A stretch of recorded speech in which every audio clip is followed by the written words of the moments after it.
Good morning, friends, followers and channel members. Welcome to a Thursday morning stream. Not often I say that. And it's a nice length flight today. I thought we've done so many flights recently in sort of the Scandinavian regions that I needed to go somewhere warm. And I'm actually away all weekend, sadly for work, not pleasure. So as we will have no live streams after this until Monday, potentially Tuesday, then I thought we needed a decent length stream as well. So here it is, Bristol to Palma de Mallorca, or Mallorca. So looking forward to this one. Thanks so many of you already coming in the chat. And of course, if you are working today, then we will hopefully give you some minor distractions from the monotony of your daily life as we head out over France. I think this takes us down over France and then obviously over Spanish territory as we head down to head down to Mallorca. So thank you for coming on board this morning. The operational flight plan is already pinned in the chat if you are watching on YouTube. We obviously have followers on Twitch as well, so good morning to them. On YouTube, good morning. Hello so many of the channel members working hard, obviously, or have at least got us on in the background.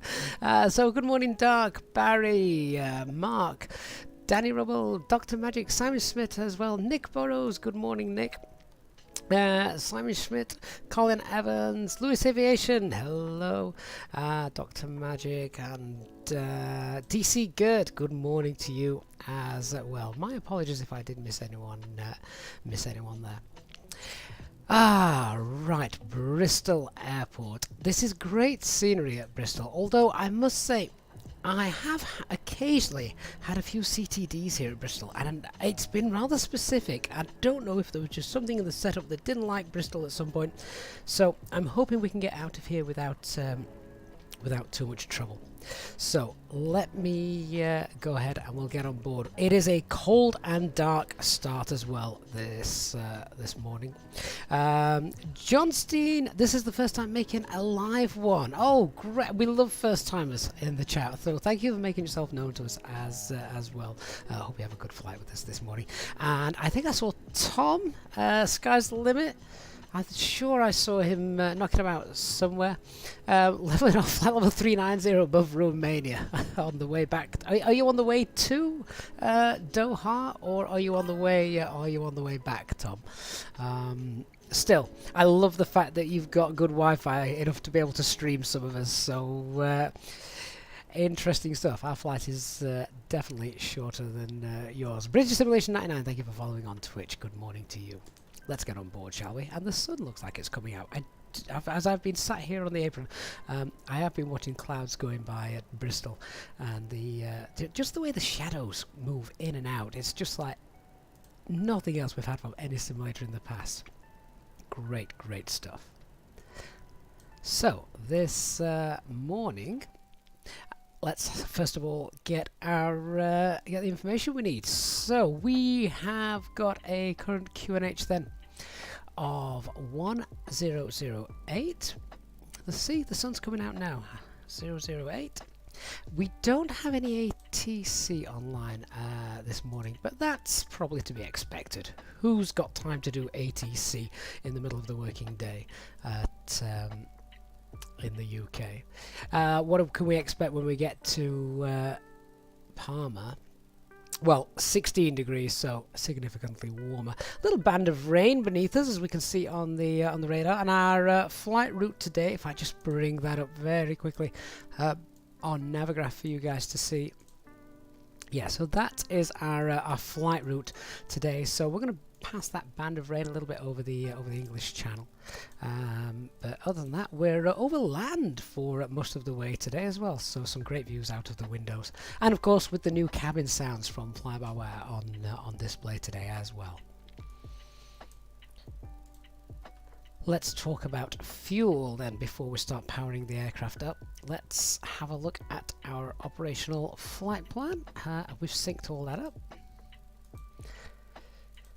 And having gone through the operational flight plan prior to the flight, there really shouldn't be that much reason to take much extra fuel. Plug fuel today is just under 7.5 tons, with the exception of obviously having the APU running for a little bit longer here on the ground. There isn't any reason why we shouldn't be able to get into our destination this morning. And if we have a look at all the alternates, I mean, look at that. The weather is just beautiful. In fact, at the moment in Palma, the winds are that light. There's no crosswind component. There's a little light variable wind planned for our arrival. But yeah, absolutely no reasons to suspect why we wouldn't be able to get in, even on the SIGMET charts as well. We've got we're actually flying out of any sort of regions of any significant weather. And yeah, it really is a beautiful day today for flying. Slight tailwind of 9 knots, but that's not going to make any difference to us today. So fuel then, let's what should we go for? Plug fuel is 7.3. I think if we opt for 7.7, I mean, we're also quite heavy today as well. Our takeoff weight is 69 tons as it is. So yeah, I think if we take 7.5 tons of fuel, we are well covered for most eventualities. So 7.5 tons of fuel. We'll get that loaded in real time, of course. And on with that. 5 minutes remaining of refueling time. Right, well, shall we start getting set up then? So, voltage is good. Let's get the batteries turned on. We can connect the external power up. Turn on the cruise supply, ground control, CRV test.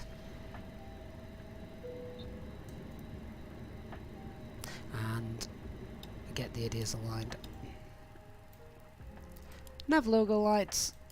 Get the no smoking signs on. Emergency lights armed. Turn the packs off. They should be off to begin with, as per our SOPs. Fuel pumps can remain off for the time being whilst we are refueling, of course. Let's do an APU test. Oh, don't open that. The click spot not quite in the right place. There we go. So APU, engine 1, engine 2. And all that's good. Right, so before we start getting passengers on board, we'll give the APU master started. 1, 2, 3. There we go.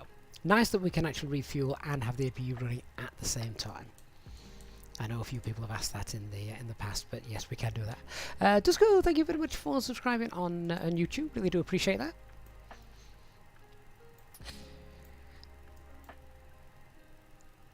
Okay, so just waiting for the ISIS to sort itself out. That'll be in about 10 seconds time. Then we'll get that local QNH sorted. 1008.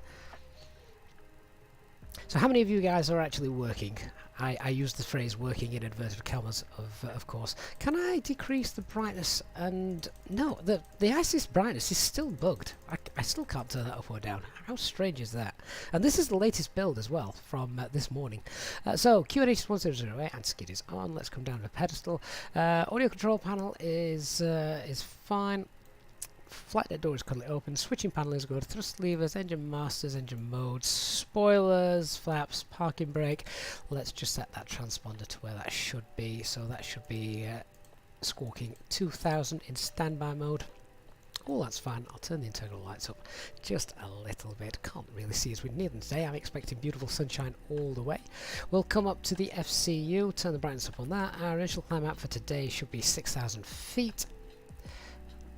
Get the constraints on, and that QNH 1008. Let's turn the brightness up of the panels.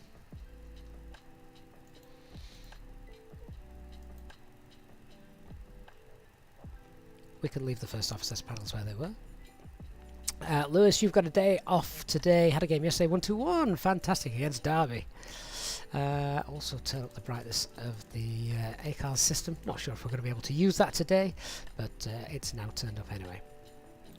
APU is running. Let's get the bleed air on. We'll just give that a minute, then we can start letting some passengers on board as well. We don't have a jetway here at this stand, do we? No, we just have the stairs. Motor Monkey, if the rudder is not centered, just obviously make sure that no other inputs are going to it and that it is calibrated properly both in Windows and in the sim as well. Let's come down and set up the box then. So before I do that, we need to make sure that we've got our sim brief information loaded into the sim. That's the AOC menu, init press, init data request. 2 hours and 1 minute is the flight time today. Told you it was a decent length flight. And our weight and balance. Now, just before I do this, I now want to change the loading time here. Normally I had it set to instant, but I'm now going to change this to boarding time. I'm going to change this to fast. Real time can take an incredibly long time, to be honest, but I'm going to leave that as fast, so that should give us a nice little bit of a cabin ambience as we get going. So let's we've requested that. We've got 116 passengers today. That APU can now be the bleed air from the APU. We can get the packs on. It's been going long enough. There we go. So packs are now on. We'll tell self-loading cargo as well that it can start to do its stuff.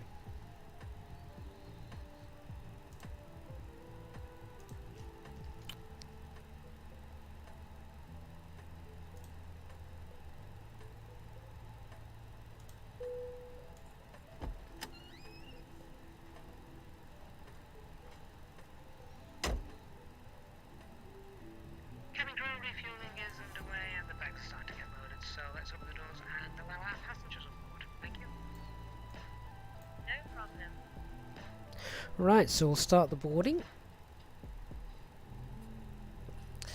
Right, with the boarding now underway, let's well, I say boarding's underway. That's quite impressive considering all the doors are closed. Let's just make sure that main door's open. There we are. Right, let's now go through and set everything up correctly. So, onto the data page at IRS, we've got 3 nav green, and we've also got an aircraft status check. We've got the LEAP engines, and the reason I want to pay particular attention to this,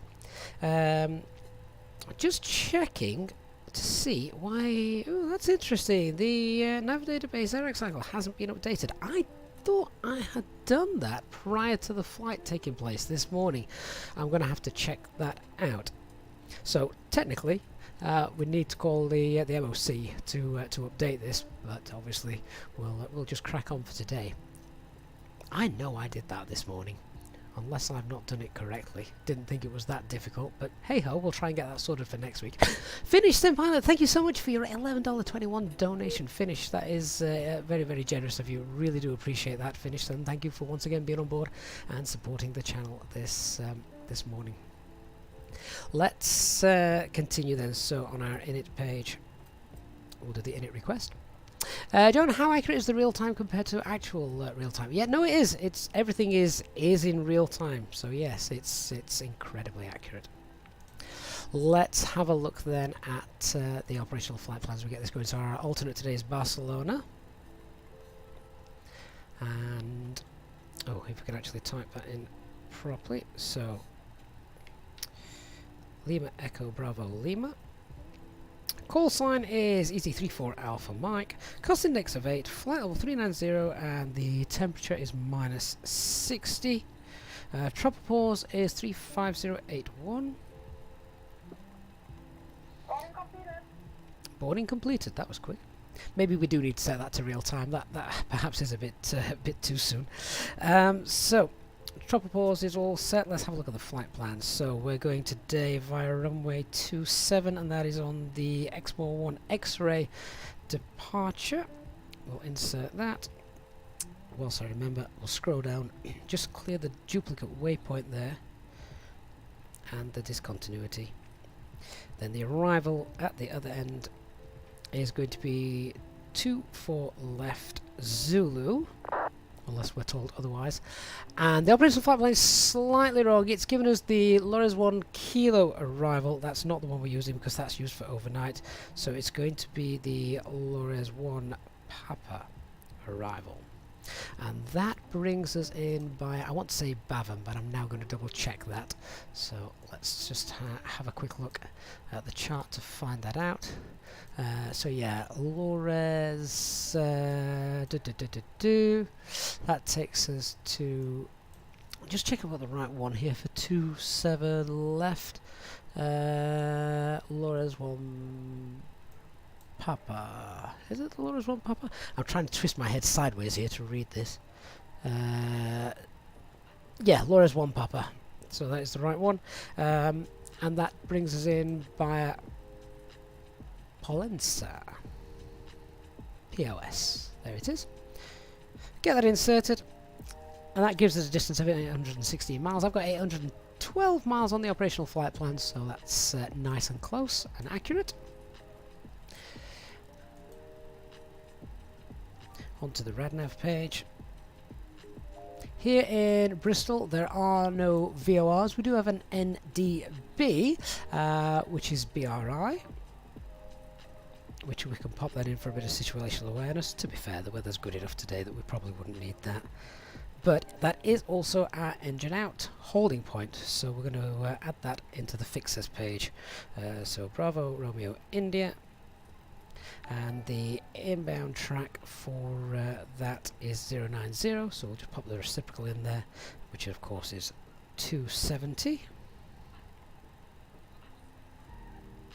Right, on to the init B page. So our zero fuel weight today, quite heavy, 61.9 zero fuel weight AFG. We've got that trip wind, as I mentioned earlier, of 9. And the flight planning says 6.4 tons. We have got 7.4 tons currently on board. Gives us a takeoff weight of 69.1.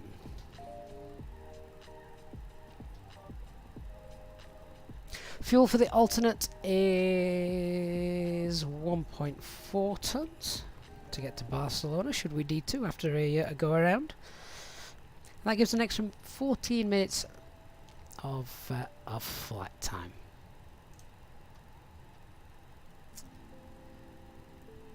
And Crazy Manor, thank you so much for subscribing as well on Twitch. Really do appreciate that. Very kind of you. Right, let's go on to the performance page. For that, of course, we need our performance calculator. What's our CFG? 25.5. So that's obviously important. Now, the performance calculator last time, if you watched the last live stream, it had a slight bug with the V1 calculations. That's now been rectified, as we'll find out, hopefully just now. Fred the Red 58, anyone can fly alongside me, absolutely no issues with that. Let me just move the screen over so we can see what we're doing with the performance calculator on show as well. Right, Bristol is Echo Golf Golf Delta.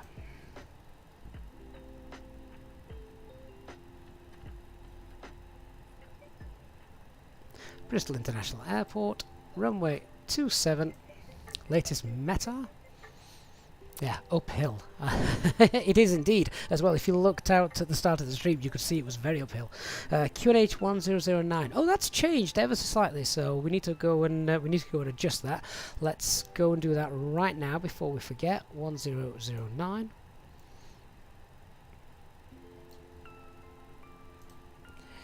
Anti-ice will be off today. Our takeoff weight is 69.1. I need to double check that. I've scribbled down here 96.1. That can't be right, can it? Yeah, 69.1. And takeoff CFG is forward, flex, config 1, packs off. Let's see if this is actually doable. Bear in mind that it's quite a short runway here. Oh, so we can do it. Yeah, that is possible. It's a very low flex, but of course it is possible.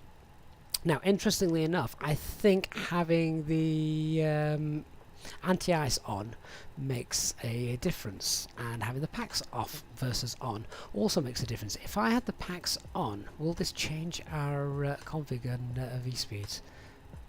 Yeah, that has changed it, so that's great to see that that's also now been brought in. So packs are obviously going to be off. Given that it is a short runway, we could potentially do config 3 here, and that brings the flex up a little bit and gives those V speeds a change as well. So what do we reckon, guys? I mean, there's no right or wrong. We can do either config 1 or we can do config 3. Should we do config 3? It's not often we do those, so we might as well do config 3 for today. The Chill Out Flight channel. Good morning to you, and thank you so much for your membership. Welcome to the Captain's Club, Chill Out Flight channel. Really kind of you to support the channel, and if you are on our Discord server, then please do make yourself known. We'll get you into our VIP room. And a reminder that if you are in either the Captain's Club or the Trainer Captain's Club, the middle and higher tiers of the channel membership, then you have access to the beta version of our performance calculator app, SimSmart, for the A320 Neo to be precise. So yeah, we're going to do we'll do config 3 and packs off as per usual for our SOPs. Right, let's get that information carried over. So V1 is 129. VR is 130, V2 is 131.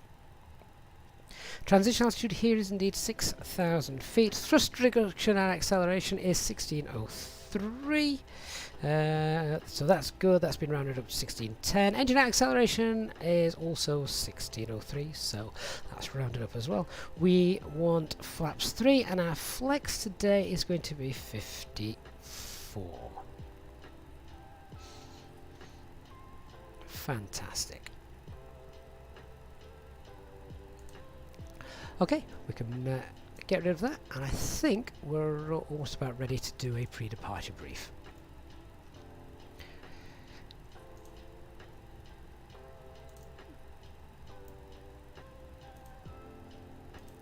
So then, looking at the weather here in Bristol, it is quite a nice day. No issues getting back in here if we have a problem on departure. However, our takeoff weight is 69 tons and our max landing weight is 67.4. So we are about 2.5 tons over the maximum landing weight. It's not a huge problem, but if I did need to get back in here, then I would need to run the overweight landing checklist and perhaps run a landing calculation as well to make sure that we would be able to do that. I'd probably only come back into Bristol if it was something a little bit serious. If not, it would make sense just to divert perhaps up to Birmingham, or they've got decent weather, or if it was something really serious where we needed EasyJet's ground crew on hand, then potentially we could divert to somewhere like Gatwick, something like that. But yeah, so we can get back in here visually, nothing wrong with the weather, but we are above maximum landing weight, so we need to take that into consideration. If we had a fire or something like that, then yes, absolutely, we get back down here in Bristol. Aircraft is the experimental version of the A320NX from FlyByWire. No NOTAMs today that are going to concern us on our departure. Threats to be aware of: it can be blustery quite here at Bristol. The airport's built on top of a hill, so gusts are, even though the wind isn't that bad today, still need to be aware of that when taking off. But minimum safe altitude as well is 3,000 feet. Let's have a look at the departure and how we're going to do this. So we're parked at parking stand 5, so we're going to push back facing south on Echo 1. I'm just going to make a quick note of this as well as we're doing this. So we're going to take Echo 1, then it will be Zulu, and then we are going to be taking off at Alpha. So we're going to hold at Alpha X-ray. Now, we could do an intersection departure, which would be interesting, because if we check this out, we've got time to check this out this morning. So if I have a look, have we got Bravo? Let's have a look. What's the takeoff run available from Bravo? Is 1828. So if I bring that back up, 1828. And if we oh, hang on.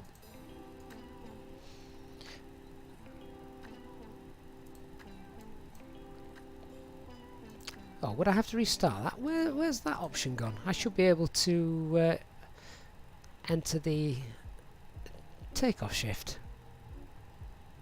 That's frustrating. Maybe I need to restart that. Tell you what. We'll have a look at that in the cruise. We've got plenty of cruising time today, so we'll have a look at that in the cruise, see if I can get that showing. Ace Airstream, welcome to the First Officer Club, Ace. Thank you so much for your kind support. Again, make sure you let us know if you're in the Discord server, and we'll get you into the members lounge. Thank you so much, Ace, for your kind support of the channel. Hope you enjoy the flight today as we head off to Mallorca. So yeah, we are going to do a full length departure from the runway ahead. So we're going to hold Alpha X-ray on departure, nice and straightforward. Initial climb out 6,000 feet. No speed restrictions on departure on the X-1 X-ray, and that takes us to 6,000 with no ATC available. Then we can give ourselves an earlier climb as we go. So my apologies to those guys as well in the chat. I'm not paying too much attention to the chat whilst we're getting going, but we've got plenty of time to chat whilst we're airborne as well. Craig Bruce, thank you so much for subscribing.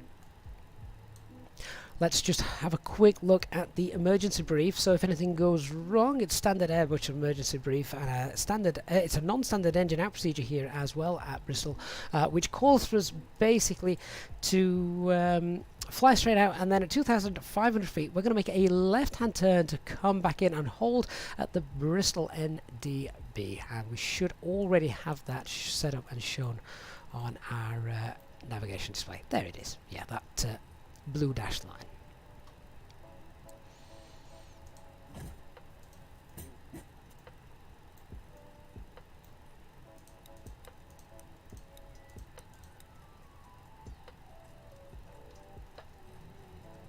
Ladies and gentlemen, welcome on board our EasyJet service. Please place your large bags into the overhead locker, wheels first, and keep your small items under the seat in front of you. These include laptops, handbags, duty-free and loose items of clothing.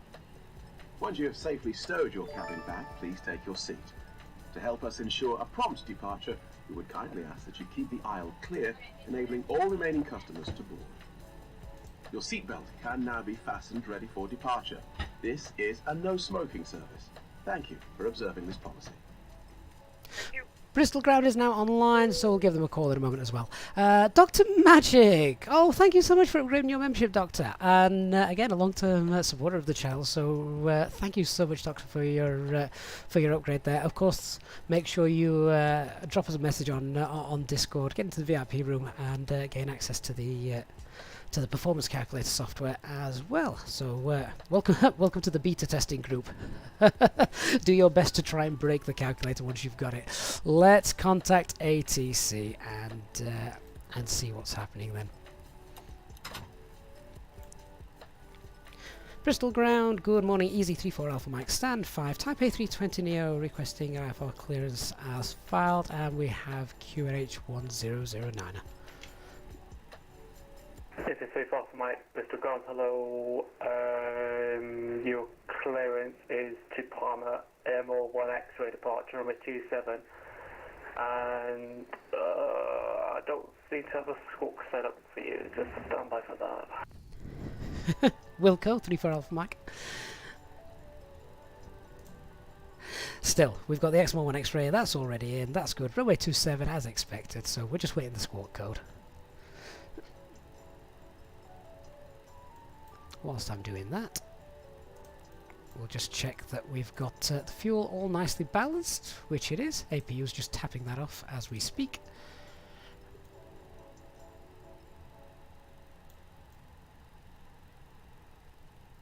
Overhead looks good, and let's see if we can get through the 4-star checklist to the line. So cockpit preparation is complete, signs are on and auto. Ideas, we've got 3 nav green. That fuel quantity is 7480 kilograms and balanced.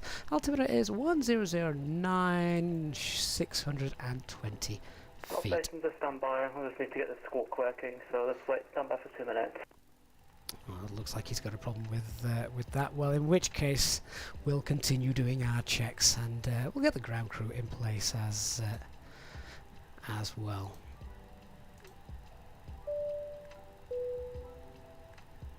Ladies and gentlemen, from the cockpit, this is your captain speaking, and I'd like to welcome you on board the aircraft. We're running slightly behind schedule, but we should be able to make up the time once we get up in the air. The guys on the ground are loading the final bits of luggage into the aircraft, so I expect us to be on our way very shortly. If you could help the cabin crew by getting yourself sat comfortably with seat belts fastened, we should be ready to depart in just a few minutes. For now, though, I'd like to thank you for choosing to fly with us today, and I hope you enjoyed the flight. Thank you.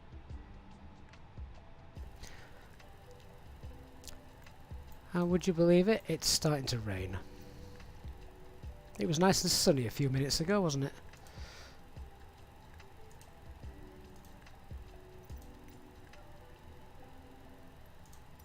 Cockpit to ground. This is ground. Stand by.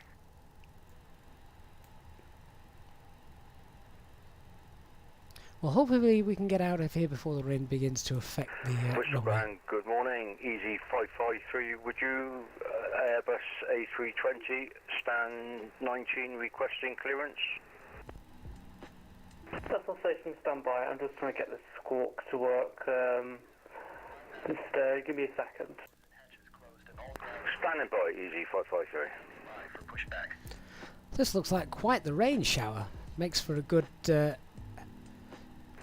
we just disconnect and reconnect. Standby. Oh, come on, Bristol Ground. I've got a long flight ahead of us and our passengers want to get to somewhere warm.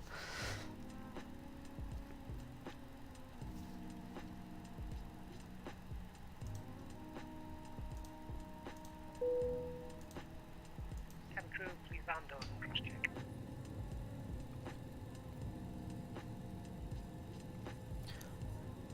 So I'm just wondering now, as as the runway starts to become wet, whether we should, well, first thing I'm going to do as well is just check that temperature. Yeah, 3 degrees. So that's automatically, we're going to just do a slight change to our takeoff performance. So we're now going to have the runway conditioners wet, and anti-ice is going to be on. So flex is now 52.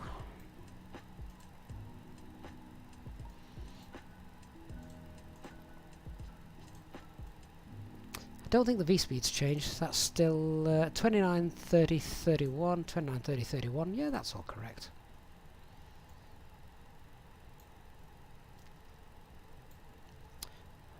Oh, good morning, HD. I think you'll have just seen me do that, or maybe you will in about 10 seconds, depending on how delayed the stream is. We're just sat here waiting for Bristol ground controller. If you're wondering why we're not moving, pushing back, we're just sat here wasting fuel.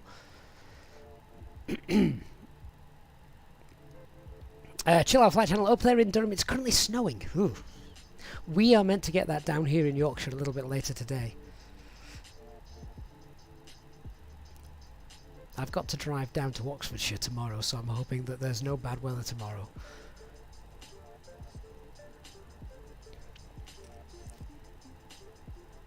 That said, the performance calculations for a wet runway in the in SimSmart at the moment don't quite work. I think that's the only thing left to be added in before we're looking to release. That's the wet and dry runway variations. Although HD, we're very interested to see if you have the ability to see how the real world FlySmart stacks up against SimSmart. I'll leave that up on screen just for a moment so you guys can see that. Yorkshire Sim Gamer, you're in Bradford and it's been snowing all morning. And Tom, Sky's the Limit is also lurking as well, depending on how the internet connection holds up at 39,000 feet. Isaac Stevens, to the takeoff performance calculates factor in for a varying slope of the runway. Not yet. They're usually quite marginal. That will be something that will probably need to be added down the line.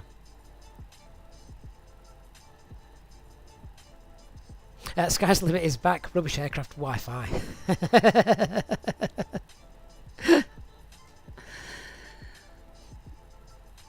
So is Bristol ground back online? If they're not coming back online, we're going to have to start moving because I ain't got time to hang around and wait for him.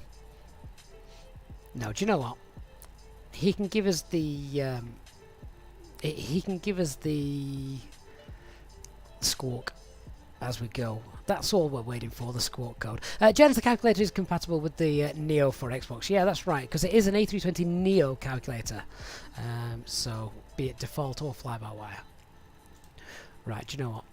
We're going to go.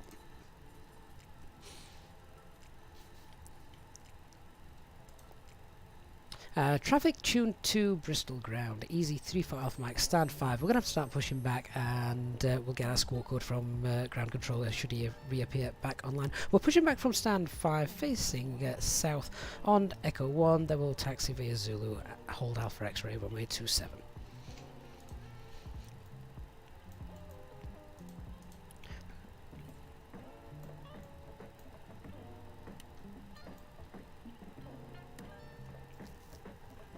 Okay, and before start, check this. So windows and doors are closed and arm beacon light is on, phone is on silent, parking brake is set.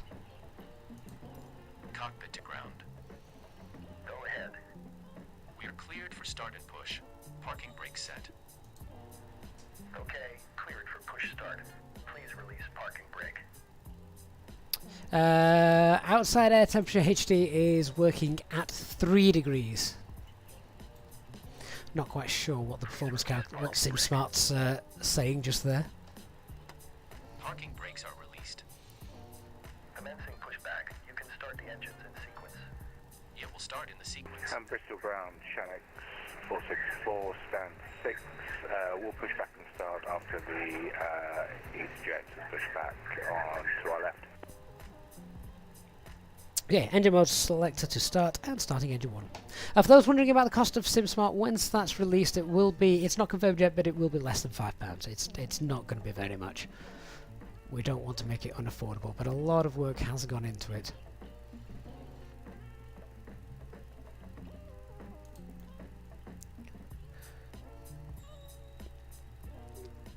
Oh, there's our lovely jet aircraft, Jet 2 aircraft at the side of us. I love those AIG models.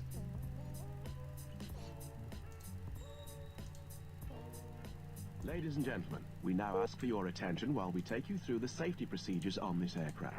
Bristol ground, easy 553, stand 19, push and start. Oxygen masks, life jackets, and brace position that you must adopt if you hear brace, brace. There are 2 emergency exits at the rear, 4 in the middle, and 2 at the front of the cabin. Floor lighting will guide you to an exit. Please be aware that your nearest exit may be behind you. In an emergency, leave all cabin baggage on board. Your seatbelt is fastened, adjusted, and released as shown. HD, I It had must be fastened when the 69.1 seatbelt the signs are on, takeoff weight. and we recommend that you keep it fastened at all times. If the air supply fails, masks will drop from above you. Pull a mask towards you to start the oxygen. Put the mask over your nose and mouth. Hold in place with the strap. Pull on each side to adjust. Put on your own mask before helping others. If we land on water, take the life jacket from under your seat. Put it over your head. Pass the tapes around your waist. Click together and pull the strap to adjust. Never Do fails not to amaze inflate me it how inside the realistic aircraft. these custom When handcrafted outside, airports look. inflate by pulling the toggle. If it fails to inflate or needs topping up, blow into the tube. There is a light and whistle for attracting attention. We also carry flotation aids for children. Your tray table must now be stowed, armrest down, window blinds open, and seatbelt fastened. We wish you a pleasant flight Parking brake with set. EasyJet. Ground. Startup is complete. You may disconnect. Roger. Good engine start. Clear to disconnect. See you at the side. HD, could you try something for me? Could you do... easy 3523, pushing back. Could you do the performance calculation again, but this time select a dry runway for us? See what that brings up. Starting engine 2. The only reason I suggest that is because at the moment SimSmart doesn't account for wet or dry runways.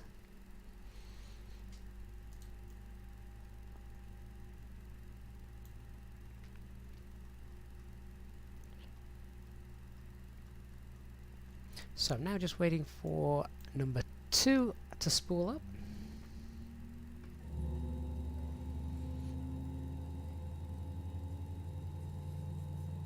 There goes the Jet 2 and another EasyJet. We're all getting out of here before the traffic controller comes back online.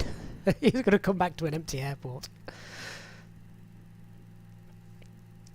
Whilst I'm sat still, it's a short taxi. I'm going to do the PES check. So performance hasn't changed now. We've got current QRH 1009. Flex is 52. We've accounted for the wet runway, or rather more so. The anti-ice is now on, or it will be. Engine out procedure is non-standard. 2,500 feet is going to be a left turn back to Bristol.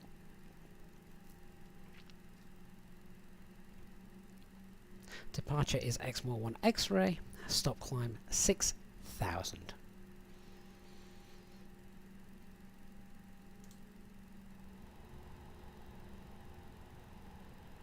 Bristol ground, Shannox 464 with you. Just push back, stand 6. 464, Bristol ground, hello. Engine 2 stabilised. Yes, please.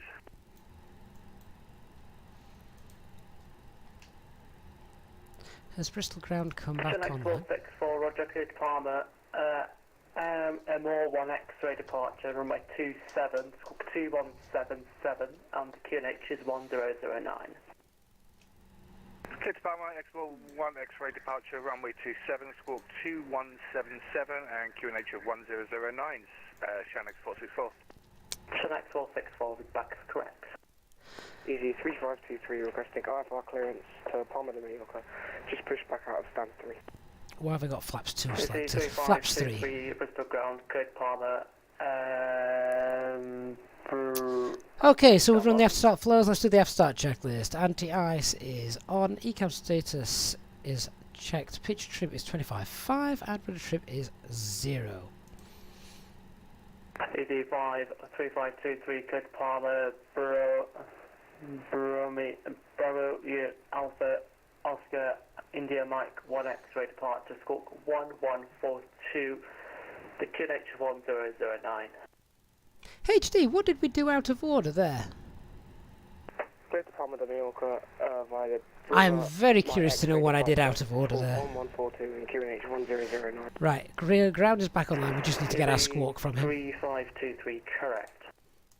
And Bristol, ground easy 34 Alpha Mike, just pushed back onto Echo 1, just awaiting the squawk code, please.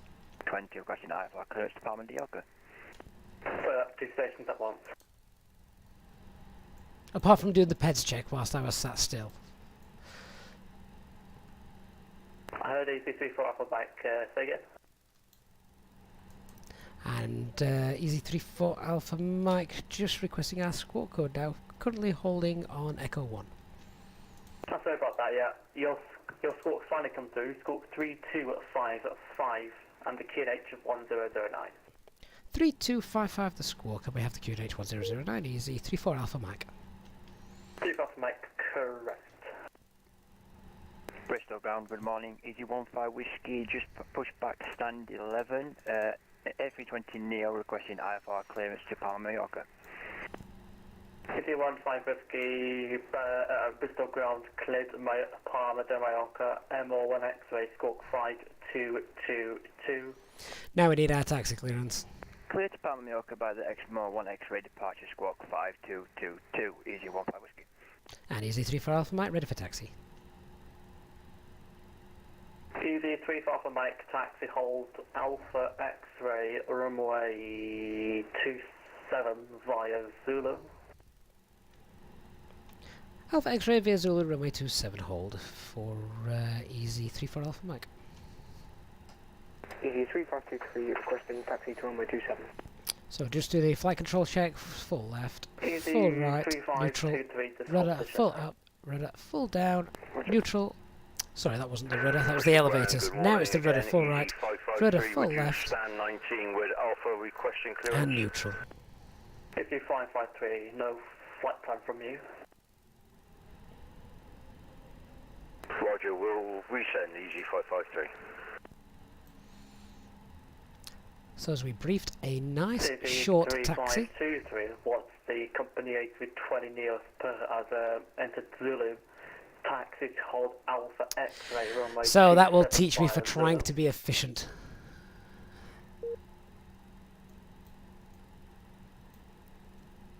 I thought we could get away with doing the PEDs as it didn't affect any of the after start scans. Channel 464 request taxi. Easy 3523, follow the company A320 hold Alpha X-ray via Zulu. Follow the company A320 and hold Alpha X-ray via Zulu, Easy 3522. And it will store at Channel 464 calling. Yeah, Channel 464 ready for taxi. Channel 464, taxi hold out of the Zulu. Okay, before takeoff checklist to the line. Flight controls are checked, departure briefing is confirmed, flap setting config 3. FMA takeoff data is 129 blue, 131 magenta, climb nav blue, 152, 6000 magenta, flex is 52. Transponder is set, ECA memo, takeoff no blue, EFB is stowed. Were the taxi lights on? Oh no, why is the beacon light on? Easy 15 Whiskey ready for taxi. Easy 153, same for your taxi, you can taxi host. I need to try and reassign these buttons on the side stick. They're not playing ball. 34 Alpha Mike, monitor Unicom, 122 decimal 8, bye-bye. 122 decimal 8, Easy 34 Alpha Mike, bye-bye. Bye-bye. Yeah, so I thought I'd pop the taxi... Let me do it, in fact, you know what, while I'm just sat here, let me try and pop that taxi light on. Oh, it is on. Oh, no, it's not now. If I turn that back off... Ah, that should be mapped to that button. Clearly, it's not. Anyway, we're on Unicom. We'll have to have a look at that another time. We're on Unicom now. Let's just check we're all good to go. Then we'll line up.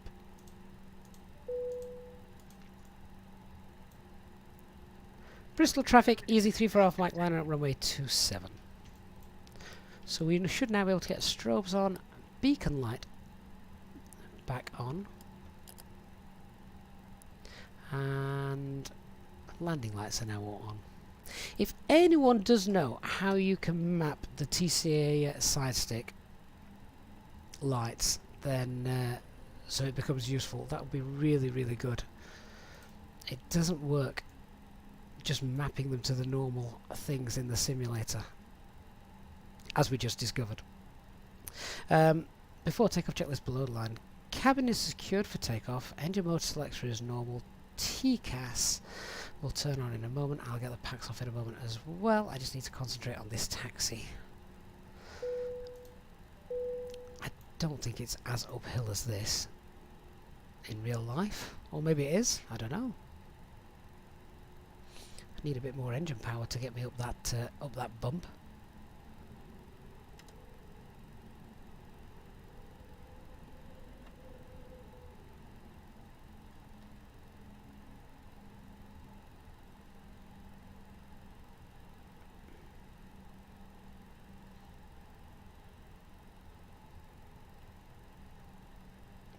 There we go.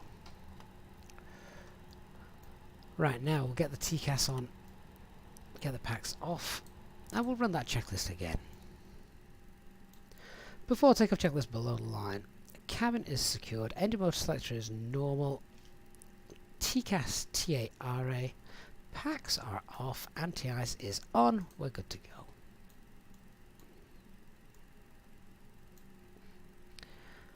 Okay, release the parking brakes and take off. Start the chrono. Set 50% in 1. Here comes the rain again. Engine stable, set takeoff thrust. Bristol traffic, EG 3523, lining up runway 27. Man, flex SRS runway. 100 knots.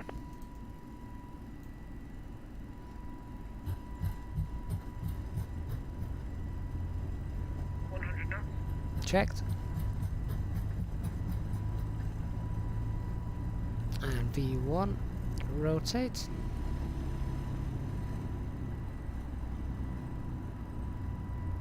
Nav. Positive ring climb, gear up.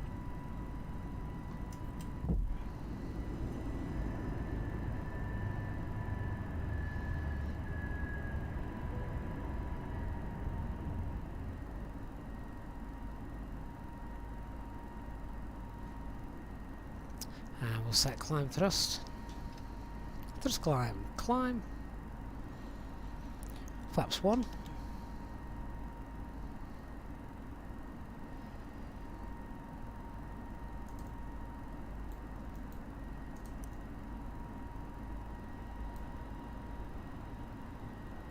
Bristol traffic, EG 3523, taking off runway 27. Pack Bristol 2. traffic, Channel 464, lining up runway 27 after departing EasyJet. Autopilot 1 engaged. Tom HD was giving me a hard time because I tried to be efficient. We're past S speed. Let's clean up.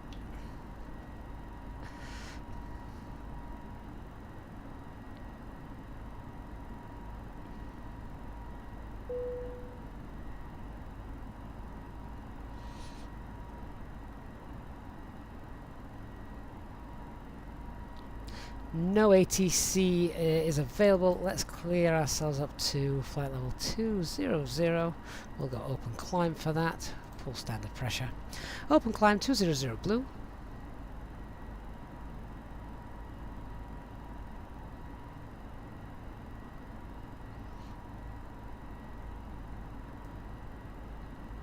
Release the cabin crew.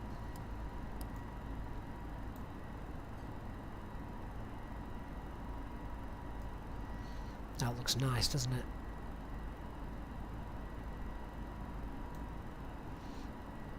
it? Tom, you flew over Manchester earlier. Oh, chances are you probably were in visual range of our house had it not been so cloudy.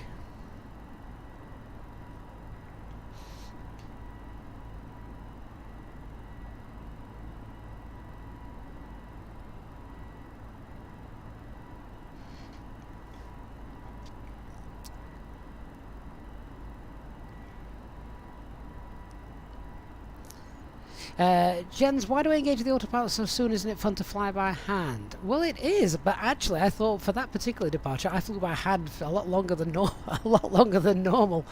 You know, we were well above 700 feet before that autopilot got turned on. HD, efficiency is fine as long as it's done in the correct order. Ladies and gentlemen, please keep your seatbelt fastened while the seatbelt sign is on. We recommend that you keep your seatbelt fastened whenever you are seated. Toilets are located at each end of the cabin. And we're coming up on Remember, 10,000 feet. Smoking is not permitted at any time. This includes e-cigarettes. Yeah, so I just thought, obviously wrongly now, after the chastising, Traffic, Shannon 464, departing runway 27, X11X. I thought, you know what, we could do the PEDS check while we're sat there waiting for the ground Bristol controller traffic, easy 15 whiskey, behind the departing and the an engine tube sport. Just because one, it was a short taxi, two, the PEDS check didn't affect anything I was going to do after the engine start flows. So the performance wasn't going to change. The engine out procedure, just refreshing that, obviously that wasn't going to change. The departure, again, we were happy with that, wasn't going to change. And our stop climb, we were obviously just confirming that. So I thought that as we got such a short taxi, we could could get away with doing that then. Evidently not. Flight level 390 not yet available, but let's get up to 37, shall we? Flight level 370 blue.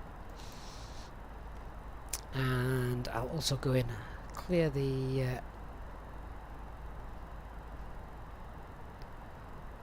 red nav out, and we'll also go to the fixes page. We'll also clear out the engine out procedure information that I'd popped in there.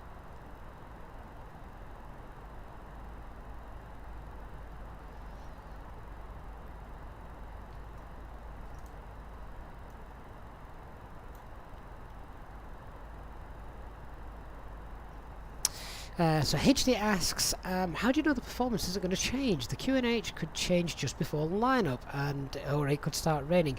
Fair point. So at what stage do you do the PEDS check? Before or after the before takeoff checklist? I've always normally done it before, but that's usually almost as I've started taxiing out to the runway. On leaving the gate. Once I'm happy that I know where I'm going, etc., I can concentrate on that because I know where we're going taxi-wise. So that'd be interesting. How late do you leave the PEDS check, HD? Bristol traffic, 15 whiskey now, taking off from 27 on the X11X departure. The captain has now turned off the seatbelt sign and you are now free to move around the cabin. We do recommend, however, when in your seat, that you keep your seatbelt fastened at all times in case of unexpected turbulence. The toilets are now available. Please contact a member of the cabin crew if you require assistance. Thank you. Gav, good morning. Good evening. Good evening, Gav. Thank you so much again for another kind super chat from Gav. $3 Australian, and hope you've got a good weekend lineup, Gav. I'm not here at all this weekend, which is why we're doing a decent length flight for you today.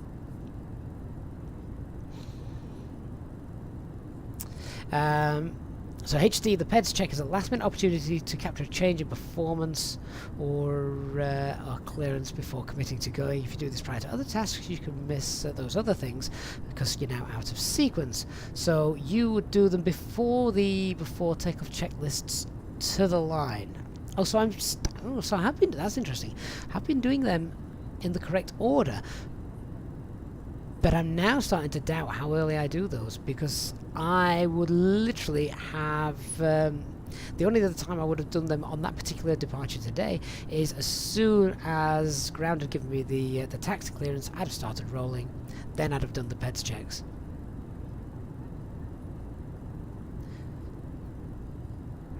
So I would have still been quite away from the from the run. Well, actually, no, not that far from the runway, given how close the taxi was today. But yeah, that's interesting. HD, case of what you selected flaps 2 instead of 3. You were out of the sequence of other tasks. ATC missing. After scans and checklists. I'm going to take slight issue there, just because I did select flaps 3, or I did with the flap controller. It wasn't quite in the detent, or so the simulator recognised, which is why we then call that on the ECAM. So yeah, fair point. I'll give you 50-50. We did go flaps 3. I was conscious that it was a flaps 3, but it obviously didn't flick into the detent quite so much. At least I can fix that though. I can get the screwdriver out to sort the detents on that. So we did the after start scans and checklists, all in the correct order, but we did do the pets before that, admittedly. Stu P, do you use the TCA flight stick to look around? And I only use custom views as set by the buttons like this. So yeah, I do use them for that, but I don't use like the hat switch. No, don't use that. HD, you've always done them in the correct place before. The point today is don't try and cheat and do things before you're supposed to. And okay, yeah, no worries. Yeah, so, you know, fair play. That's why you're here, HD, and that's why we love you. and everyone loves you even more when when I get something wrong. Let's get that anti-ice off. We don't need that. So we've now got a lovely 2-hour flight out to Palma. We've got some great views as well. The weather's set to be quite nice, and aside from crossing the English Channel in a little bit, we have got some land to look at out of the windows as we fly. As much as I like oceanic flights, water can get a bit boring, can't it? Gav says, yes we do. See, all the love for HD comes when I get a slap on the wrists. On a short taxi, the big threat is the rush and the lack of time to do things. So in your brief, you can discuss how to mitigate this. Flight controls before you start the taxi, for example. Yeah, so we did that. I did that anyway. And to be fair, I always do the flight controls before starting the taxi. To be honest, though, that's more from a simulator point of view. And because I don't currently have the rudder pedals, trying to test the rudder whilst taxiing obviously means we'd be swaying left and right on the taxiway, so I always try and get those checks in there prior to moving. Stephen Harris Tower has a number for us to call. No, he doesn't. He has no idea what I did in the cockpit. And as Gav says, and I think he speaks for all of us, we've learned so much from HD. So HD then, taxi scans and peds are a nice straight taxi. If you have to hold people for 5 minutes whilst you do those bits correctly, so be it. Sorry guys, I don't care about you behind me or how much I'm holding you up. P. Mosley says, love to have joined you, Gav, but just about to fly back from Krakow to Bristol. Is that Bristol? Is that slang for Bristol? Brizzle? And you've, Mark, you spent the last couple of days setting up ARG traffic. It seems to work. ARG, when it works, is blooming brilliant. I think we can all agree to that. It is. Fantastic.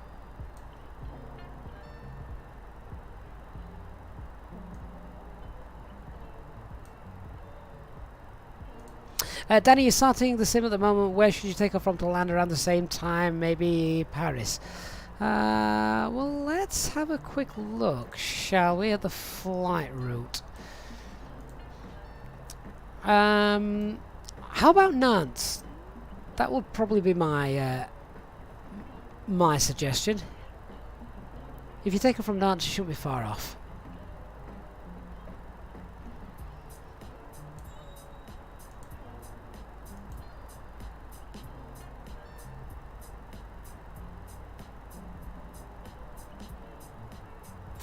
The Aviator, we don't discuss politics on this channel. No, no, no. Try Sky News.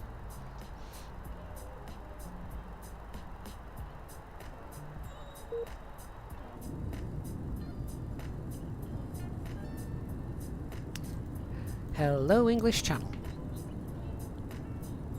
I love these views. I really do love these views. I'm really glad that the FlyByWire team decided to add more window portholes.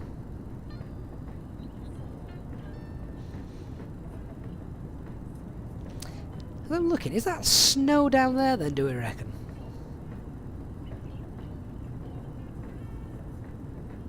Christian says HD is even a real world golfer.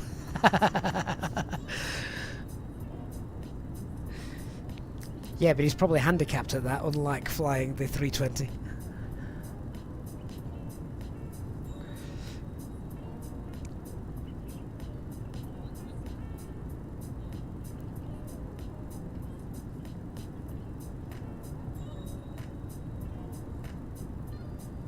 I think I need to reset that right-hand passenger seat custom view. It's just not quite close enough. We'll do that in a minute.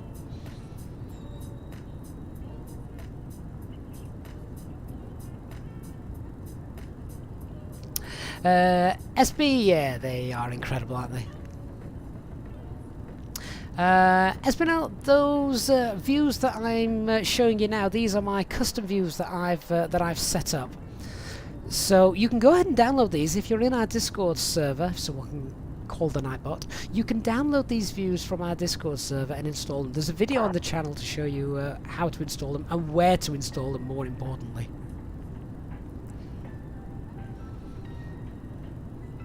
Because it doesn't go in the folder that you think it does, this file, otherwise you end up with your cockpit sat in the belly of the cargo bay, and you don't want to fly your aircraft from there. Yeah, I just want to try and change this view a little bit, so let's just not stick our head out of the window. It's really difficult sometimes to get these exactly where you want them to be. Yeah, that's too far away, isn't it? Let's try just a tad closer. Maybe a tad closer again. And back. And down. There we go. That's quite neat.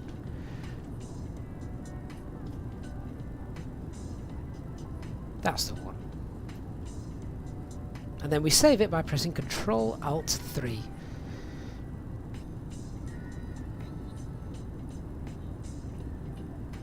And now we should be able to just flick back between that view. There we go. Perhaps I'm being very pedantic here. I need to go back on the flight deck and actually see what's happening. We should be all right, I think. Everything should be working as expected. Let's have a quick look. Can we get up to our cruise altitude just yet? Not yet. Don't know how long you're watching for HD, but we didn't take much extra fuel with us today. Couldn't really justify it.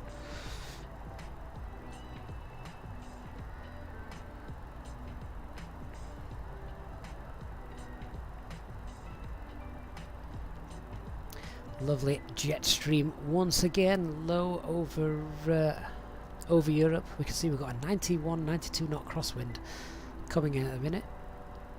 Crab angle.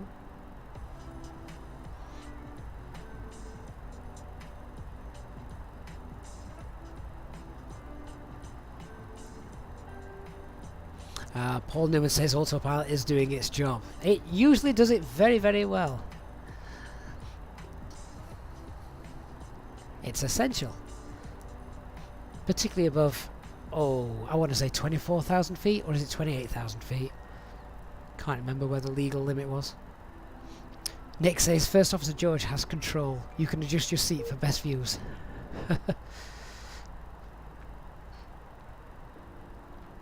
HD says, no, I agreed with the fuel decision, exactly what I would have loaded, a bit for APU, and that's it. Oh, vindicated.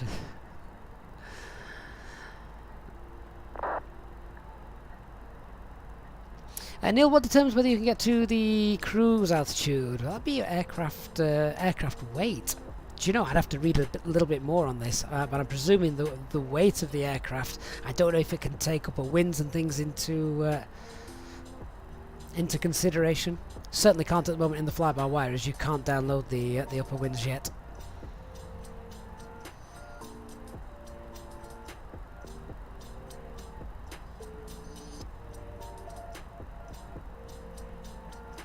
Jen says, if everything goes to plan tomorrow, Xbox should have a good EasyJet livery. Should it? I didn't know you could get liveries on Xbox. Didelvelo, my apologies, that's a terrible pronunciation, but hello, Didelvelo.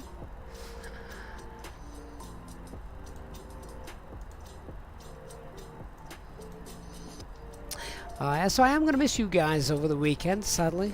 Can't be helped, working away.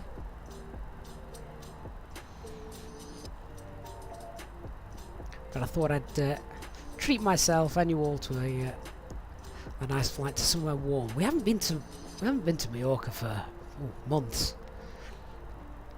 We've done quite a lot of flights around mainland Europe, sort of Germany, France, up in Scandinavia as well, obviously a few here in the UK, but we've not been down to Spain and Portugal, that sort of region, for a long time.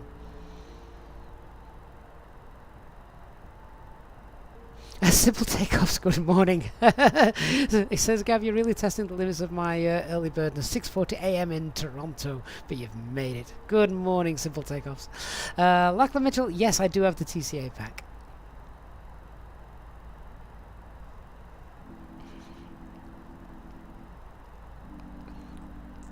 Danny, my pronunciation on everything worldwide is ridiculous. It's because I'm lazy. I'll read a few letters and then I'll just add in a few random vowels.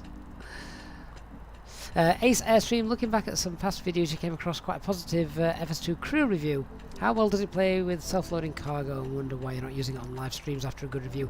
I really liked it. So hang on a sec. We've got Mac Alt Star. We should have Alt Cruise in a moment. Actually, we won't have Alt Cruise, will we? Because oh, actually, we can get up there now. Our optimum is flight level 39. Let's continue that climb.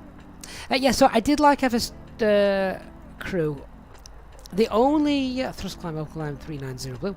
The only thing that I didn't like about it, or not so much not like about it, is some of the calls and things were different from the stops that I'm used to. So, for instance, you wouldn't say config 1 plus F.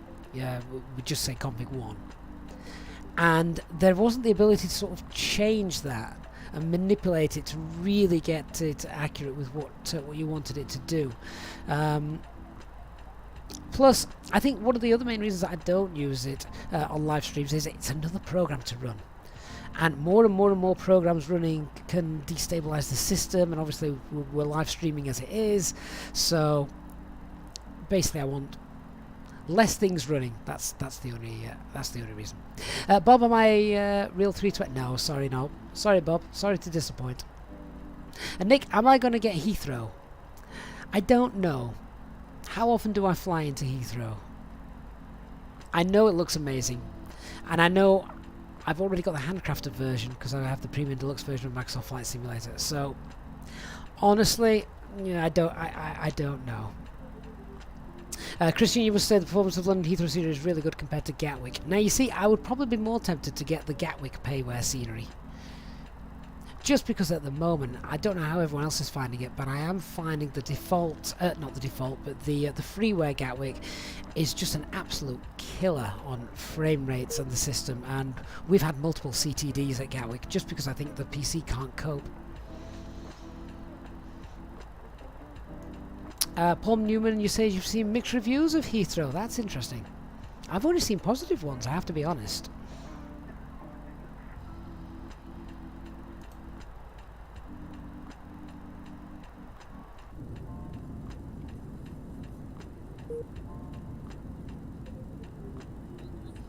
Doesn't look really calm down there, does it? I'm just looking at the channel below us.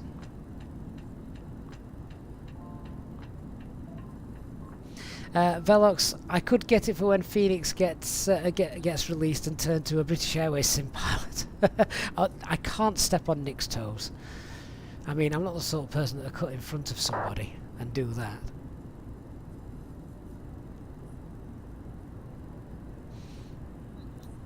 I mean, this is perfect flying weather, isn't it? Fluffy white cumulus clouds.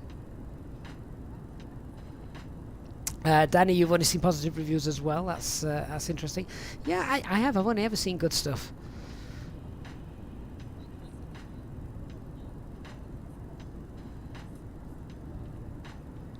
Christian, you've got both Gatwicks. Even the original payware Gatwick causes a performance hit, but not as bad as the freeware Ultra version. No, I really struggle with that. Klaus, you struggle importing the VMR file into IAG Manager. No, the VMR file is only for vPilot, nothing else. Nothing else.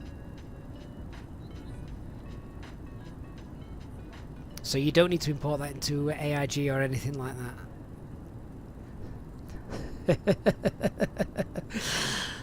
I know I'm 30 seconds behind you guys, but I'm just seeing HD and Nick's comments. HD, I need to do some Scandi flights. Might have to have a second breakaway channel. I mean, it's always going to be the orange, as that's what I've known and loved. But it would be interesting when things like the 380 or the 350 get released. I'd love to do some long haul flights. I don't know if Tom's lost his Wi-Fi now, but I'm sure Tom will love it when the 350 gets released. Not that he's ever actually on the ground long enough to do a simulated flight.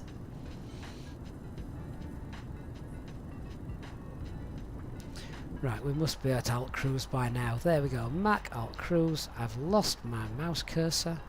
There it is. They really need to fix that.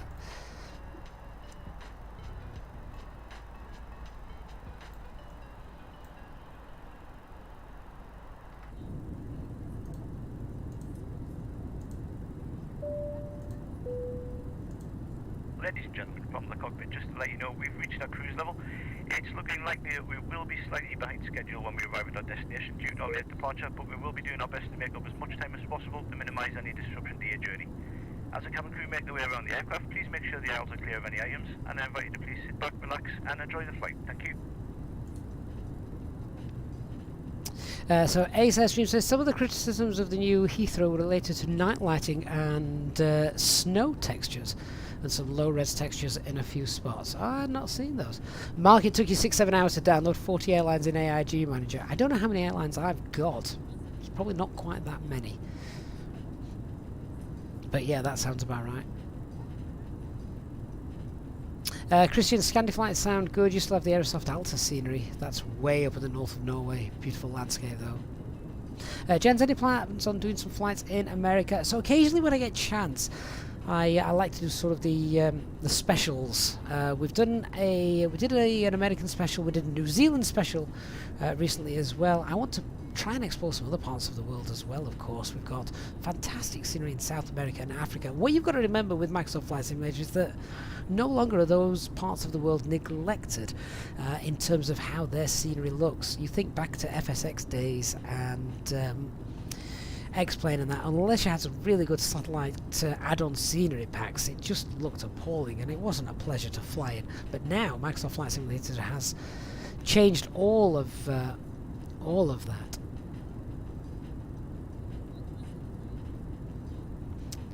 Mark, the Army are playing with their guns around where you are today. They do it most Thursdays. Dark says try doing 421 airlines. Dark, why would you do that to yourself?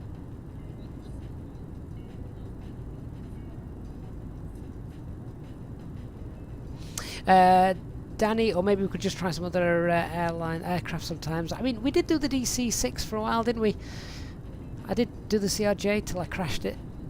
That's still in someone's back garden in Portugal, Spain, somewhere like that. So yeah, the 737 of course will be ultra realistic when it comes out, but so too will the Phoenix, which I'm very excited about. Paul, Australia flights. Yeah, we need some Australia flights as well, particularly since the last SIM update.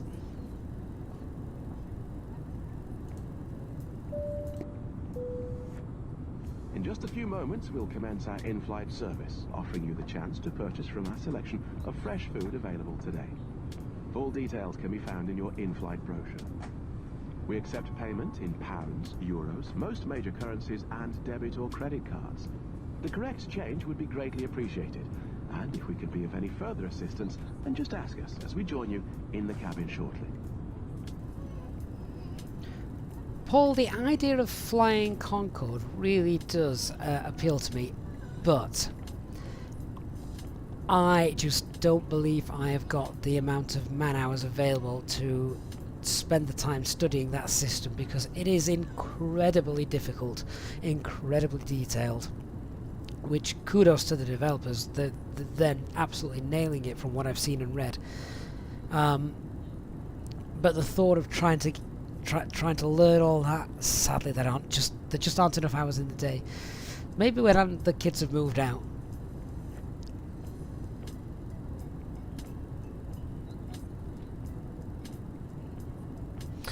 Christian, you haven't heard the self-loading cargo boarding music in a while. No, turn that off. Nick, we need a gin-soaked tour of the points of interest in Australia from us. Well, you know, perhaps once we've finished our first iconic flight series, which is on hold now until mid-March, I think it is, something like that. HD, if you had the sim, you'd love Concorde. I mean, Concorde's just a beautiful aircraft. Who wouldn't want to fly Concorde and do it correctly? The Concorde is damn hard. Yeah, absolutely. Jens, when will the Phoenix come out? I'm afraid I have no information on that. Genuinely have no information on that. I know many of you know now that I'm a beta tester for them, but no, I've got absolutely no information as to when they're actually planning on releasing it. Dark, you'd need shared cockpit for Concorde. Yeah, that's probably true. But for 3 people, Christian says. Again, true. Anyway, we should probably have a look at doing some checks. So we can do a fuel check when we get to Copper. Or is it Copper? Corer. When we get to Corer, we'll do that. Let's have a look and see if we can get some en route weathers. HD off air for a bit. We'll speak to you. Speak to you when you get back.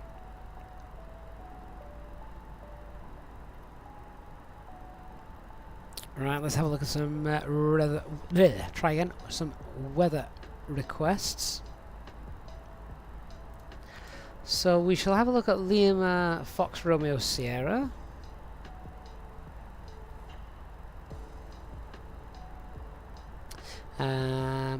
Basically, we're just having a look at some suitable places to stop if we had to. I think Bordeaux would probably be a good shout as well. We're not a million miles from Bordeaux, or are we actually closer to Toulouse? We're actually closer to Toulouse. Oh, we're going to fly straight over to Toulouse. Look at that.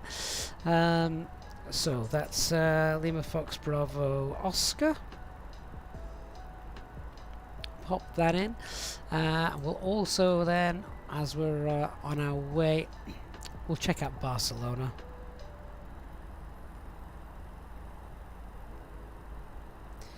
And of course, we'll keep an eye on what's actually happening in Palma. Right, so I've just been tapping away on the McDo. We've sent those off.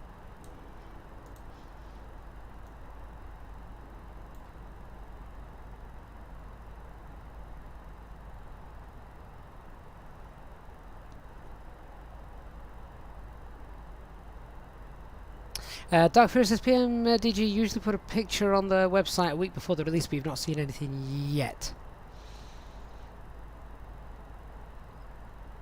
It just helps to build up the hype, doesn't it? Ah, messages come through. Let's see. I'm expecting just all of these airports to be wide open.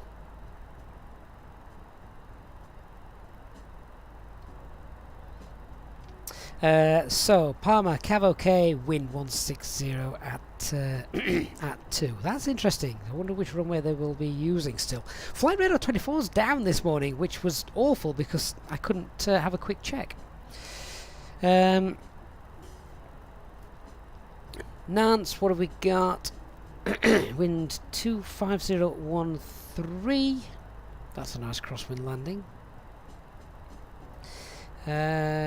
Visibility 6,000, light rain. Temporarily gusting 30 knots, so it's open-ish.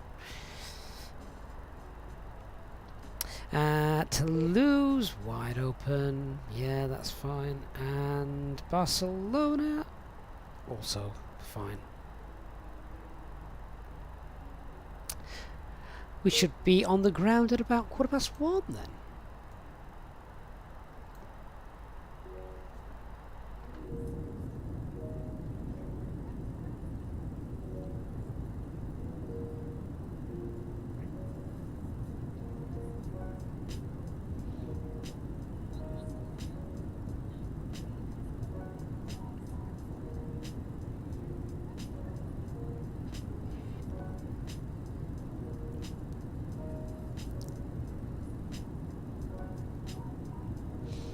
Do you know, the more I look at it now, I've faffed around with this camera view. I don't like it. Oh, that's better. It's just a shame about that annoying black line there. I'll take that. I'll consider that an improvement.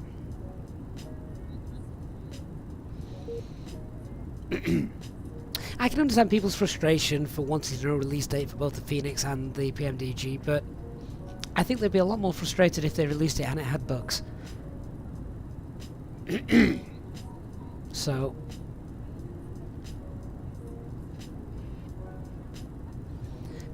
patience is indeed a virtue.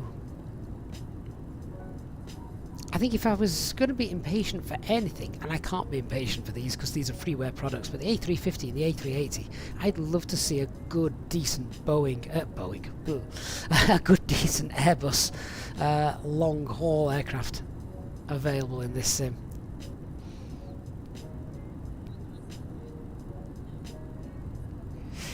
Christian, according to the TAF, wind will change, so probably use 2-4 left. Yeah, we'll see what happens. I know when I read it, it was going to be quite variable. So, I don't know. I need Flight Radar 24 to get itself back sorted, then I can do a check. Mark, we'll see you soon. You'll be back for descent. Like I said, this is a long stream. We'll not be on the ground for another hour and 20 minutes. Do I fly on IVAO as well? No, I don't. I'm only on VATSIM. I don't really know why. I think VATSIM was the first one I joined, and well, yeah, that's the one I stuck with. Paul says we already have enough bugs with the simulator. Liam, you've just seen that Sonic military controllers online. You presume in real life they cover only military, but on VATSIM do they cover airliners too? Is that right?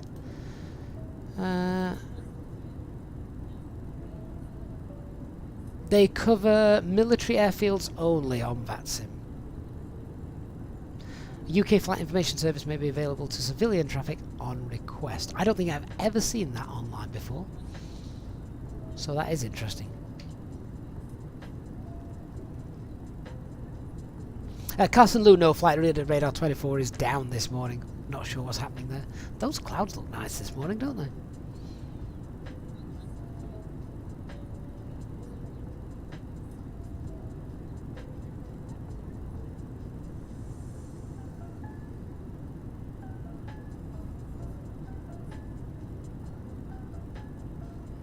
This is the sort of view that I could just sit and watch all day long.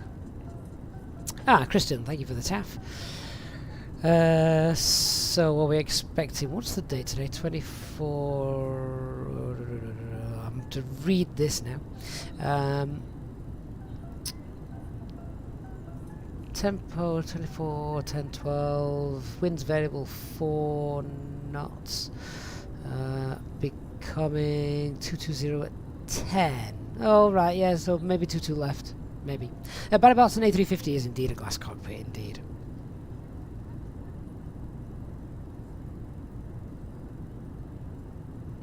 Mark, you had Flight Radar 24 running but not working now. I think they tweeted this morning saying some people could get on it, some people couldn't, and even those that could weren't getting the best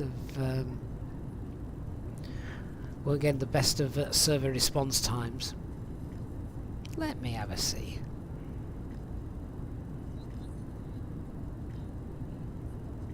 Oh, I'm on.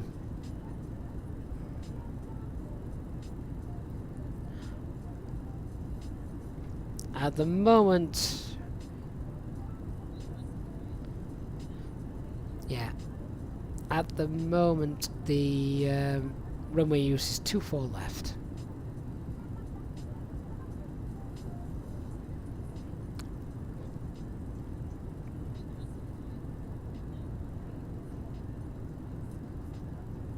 Danny, it's because too many people are tracking in the east. Maybe. Andre, is VNAV already implemented in the FlyByWire experimental? No, not yet. Not yet, I'm afraid.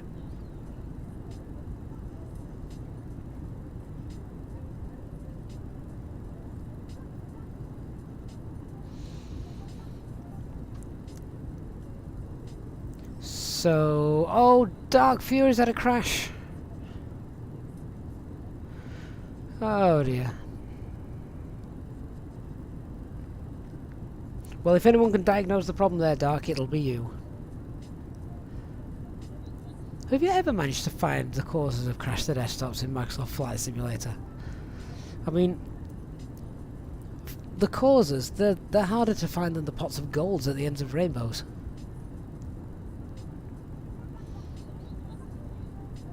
Doesn't even give you sort of an error log, it just goes ding, you're done.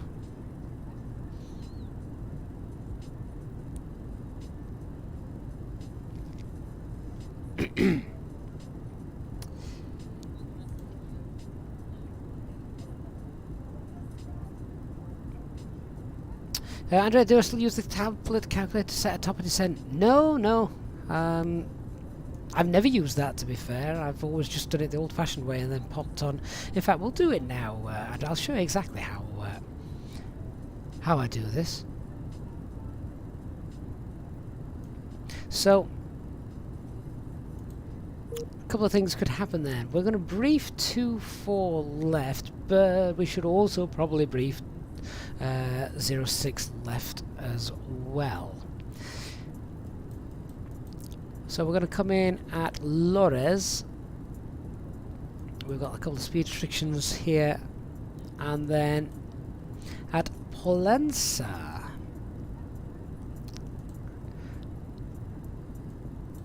At Pollensa, that then brings us down to Bavum.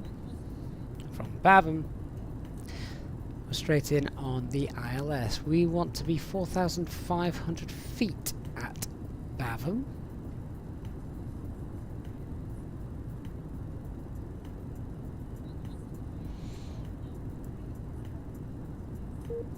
Let's just get back into the flight deck and check to see how this approach is looking on the plan. So let's check out the navigation display as we scroll through this.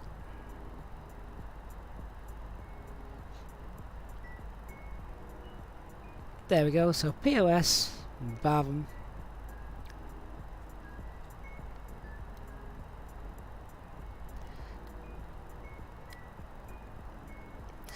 So Pollensa is probably about 10 miles away from Bavum. So I would say I want to be at about 6,000 feet at Pollensa. That'll give us time to get down to 4,500 feet and slow down. So if I aim for 6,000 feet at the Pollensa VOR, well, let's go ahead now and work that out. So we'll go to our fixes page.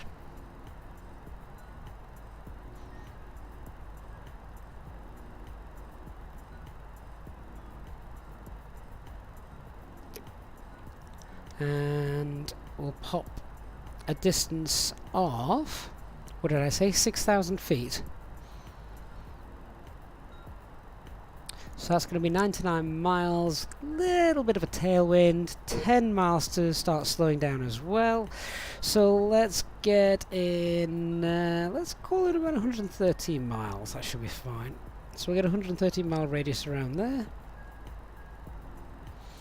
Okay, and that's now our top of descent. If I zoom out, should be able to see that maybe, or maybe not. We'll go back to flight plan mode. Scroll through there. There we go. So there's our top of descent.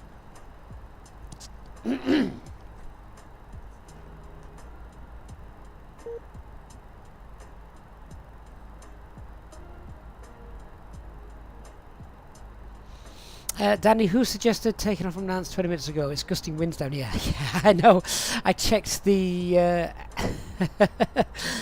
I checked the weather, the en route weather, after I'd told you. And yeah. Never mind. It's okay.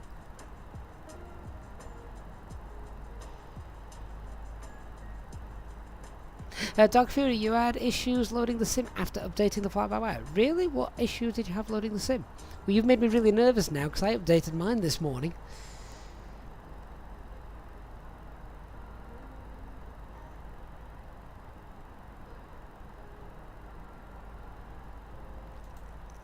Ace, you wonder how you can revert to a previous experimental build. Well, funnily enough, I always back up the version that I've got before downloading a new one. Always. I've been stung too many times.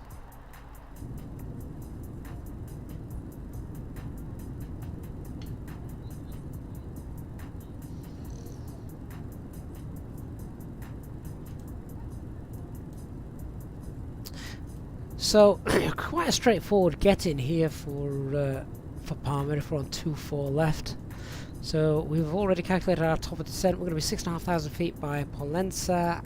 From Pollensa will be Green Dot. We'll leave Pollensa, coming direct to Barvam. As I leave Pollensa, we're going to start looking at getting flaps 1 out. I want to be flaps 1 definitely by Barvam. From there, we'll get flaps 2, meet with the glide, and we're down and in. Now, if things change, of course, let's have a look at another potential. So another potential will be runway 06 left, which will bring us in at ANDRX, or ADX for short. Mark, how do you back up a current version? Cut and paste. Pop it in a folder somewhere outside of the sim.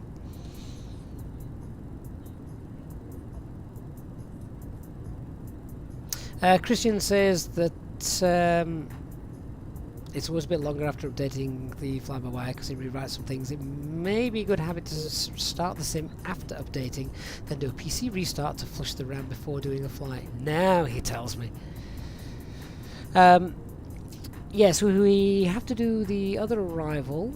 Let's bring up a chart for that. So it would be 06 left. What's the temporary chart for?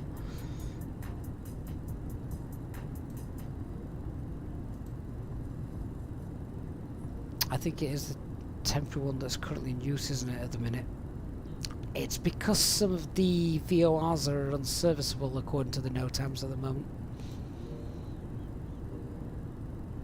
James, can you do a visual approach into Palma? I see no reason why not, but that would be against company SOPs. Yeah, so we're going to be 3,600 feet at ADX. And then have a look. We don't actually have long to get down here.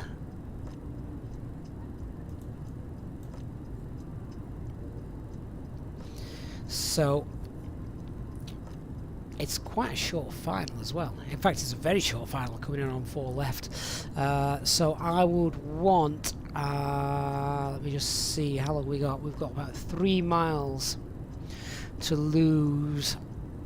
About 1,500 feet. So realistically, flaps 2 is not a bad shout by ADX if we end up doing that. Otherwise, we end up being too high and too fast. We want neither of that. So let's just bear that in mind in case the winds do change and we end up coming in the other direction.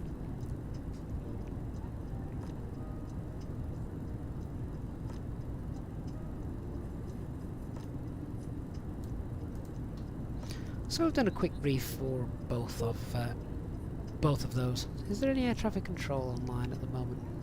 No, sadly not. London South was online now. That would have been nice on leaving Bristol.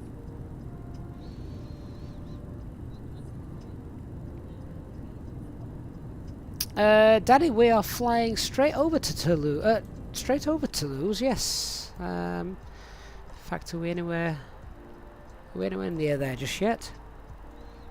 I'm going to do a fuel check because I've not done one yet. So, Lugden. Let's have a look at our operational flight plan. What should we have at Lugden? How long have we been flying for? 48 minutes.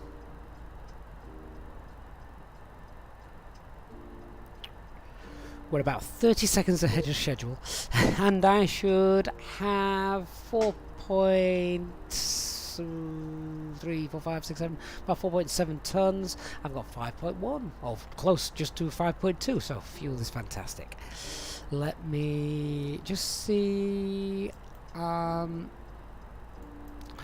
is Toulouse?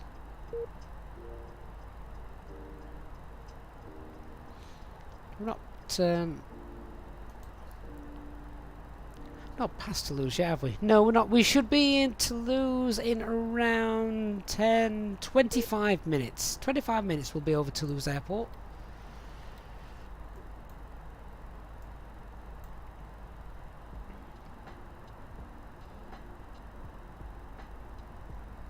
That's a nice view. Before I started the flight today, I got myself a nice hot cup of tea. So apologies if you can hear me slurping it away now.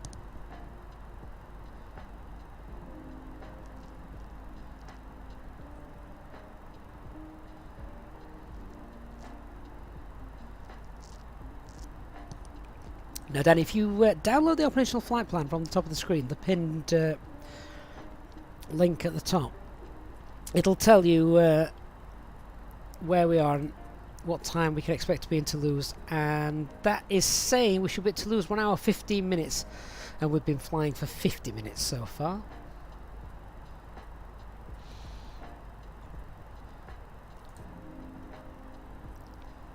Told you it was going to be a nice day for flying today, didn't I? Look at this, it's absolutely beautiful.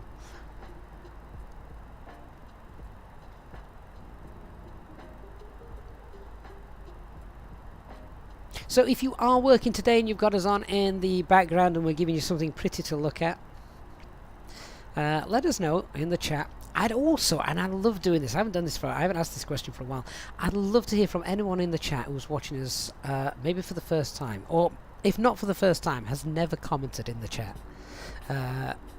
Because the community you guys create is phenomenal. I love getting to know each and every one of you over the last sort of 18 months or so. It's been an absolute joy, and I really do miss it when I have to not fly and stream for a few days.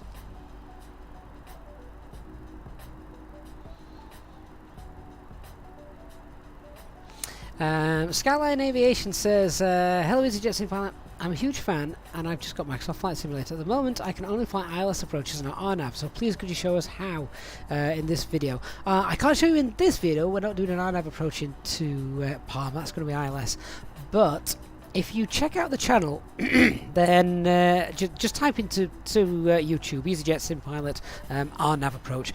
It will show you how to do that.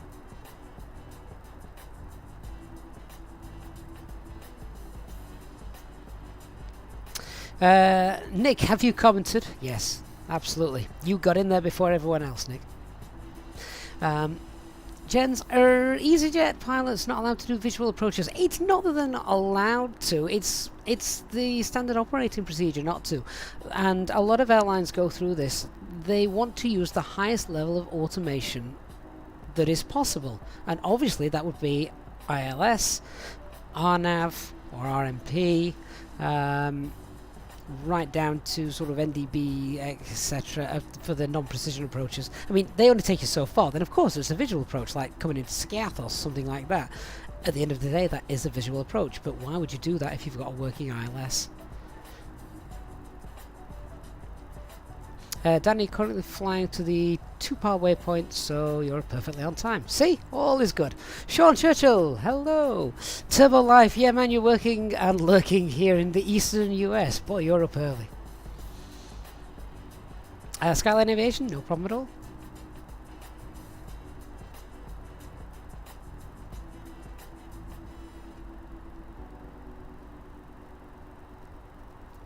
Abdul Abbas, do I have my frames capped? Yes, I capped them at 37. I don't need anything more than that. The only time you'd probably want them faster than that is maybe if you were flying something like the fighter jets in the sim, but nah. Anyone who knows me and has been a follower of the channel for a while will know that commercial aviation is where I'm at.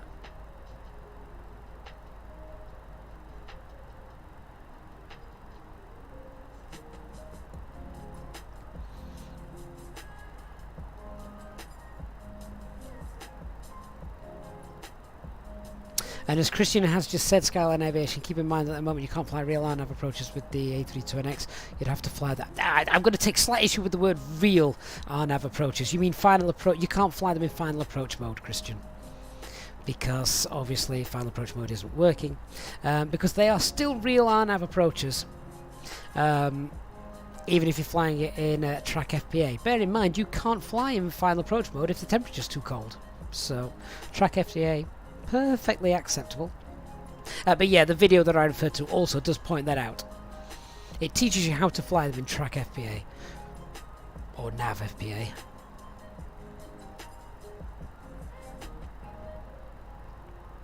When final approach mode does work, of course, then we'll update the video.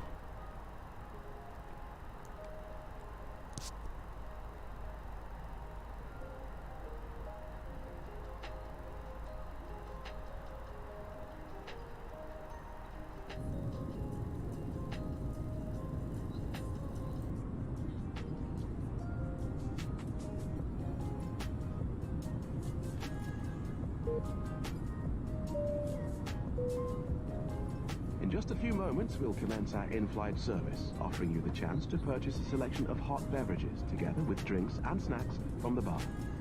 We accept payment in pounds, euros, most major currencies, and debit or credit cards. The correct change would be greatly appreciated, and if we could be of any further assistance, then just ask us as we join you in the cabin shortly.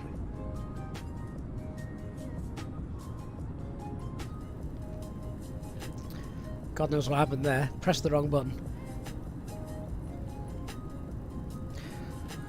Ooh, so where's that down there? That's not Bordeaux, is it?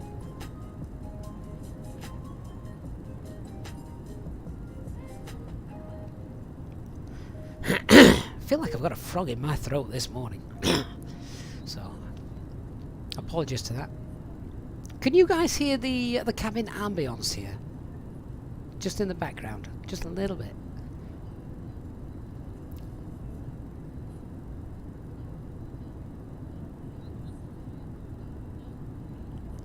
Bob Angel, that explains why RNAV didn't work. Runway 34, Yankee Mike Mike Lima. Well, you know what? Whilst we're in the cruise here, we've got loads of time that we can delve into stuff like this, and that's why I do like these long cruises. Unfortunately, I just don't get time to do them very often. So if anyone is in the flight sim at the moment, or wants to know a little bit more about SimSmart, see some examples with that, happy to do those for you. I can give you a performance calculation if you wish. Bob Angel says the RNAV didn't work, runway 34, Yankee Mike Mike Lima. Well, if we pull that up, let's have a look. Where was that? Yankee Mike Mike Lima. Just a quick search for that. Into Melbourne. Not that I'm not familiar with it, but runway 34, did you say? Runway 34. Oh yeah, there's the RNP approach 34. Yeah, so what you would need to do then, as final approach mode isn't working, so you've only got lateral navigation at the moment, you don't have VNAV. You can commit to making this approach if visibility is above 2.5 kilometers. Your minimum descent altitude is 780 feet. This is for VNAV. We don't have final approach mode, so ignore that. This is the only one you can use. And what you would have to do then is you would check that all your waypoints are correct. Actel, Bosky, MSFS, whatever that is. And you would have to set, there's your 3-degree descent angle, you would have to pull the FPA, pop your FCU into nav track FPA mode, and you would set a descent angle of 3 degrees at 3 nautical miles from Bosgate. The reason for 3 and not 2.7 is because you need to set it 0.3 miles from where you want to begin the descent. That is where you would pull the bug, because it takes 0.3 miles for the aircraft to establish itself on a 3-degree descent path. So it says that you need to start heading down there at 2.7, so you'd pull it at 3 miles, and that would then take you nice and down. Remember, of course, that it's not an auto land system. That is just to get you out of the clouds and below or to 780 feet, at which point, if you can't see the runway, go around, and when you can knock off autopilot and make a visual approach.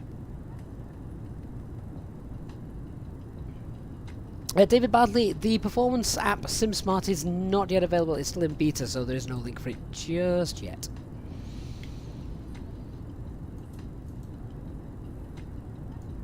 Now, funnily enough, I was going to have a little play with this because this has been updated to version 1.0.14, still in beta, of course. Let's just reset that. Let's try something then. So, our good friend Jersey. What's the wind doing in Jersey?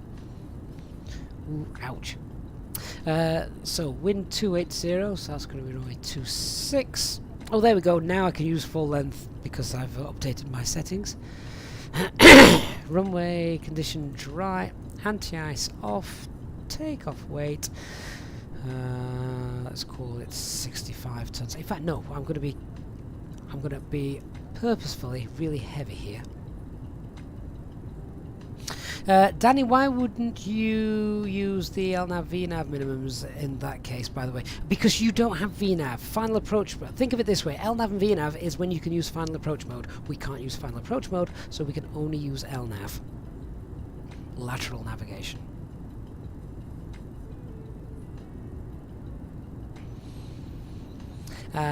So yeah, I've purposefully selected a takeoff weight of 78 tons. This should not be possible. So takeoff C of G, let's just pop that as normal. Takeoff thrust flex, config 1, packs off. Right, this should say no, you can't do that. Sam, hi, how do you get engine out? SID information on the charts. Sam, they're not shown on the charts, they will be shown on SimSmart. This is where the real life pilots get it from. They're not on the charts, they're on the software performance, takeoff performance calculations. Ah, good. Flex is not possible on this runway due to the inputted weight. Use toga. Try high configuration. Okay. Let's try config 3. Nope. Can't do that. Now, the only thing we want to change here is it's not showing me my maximum takeoff weight. It'll show me the maximum takeoff weight once I have computed a type of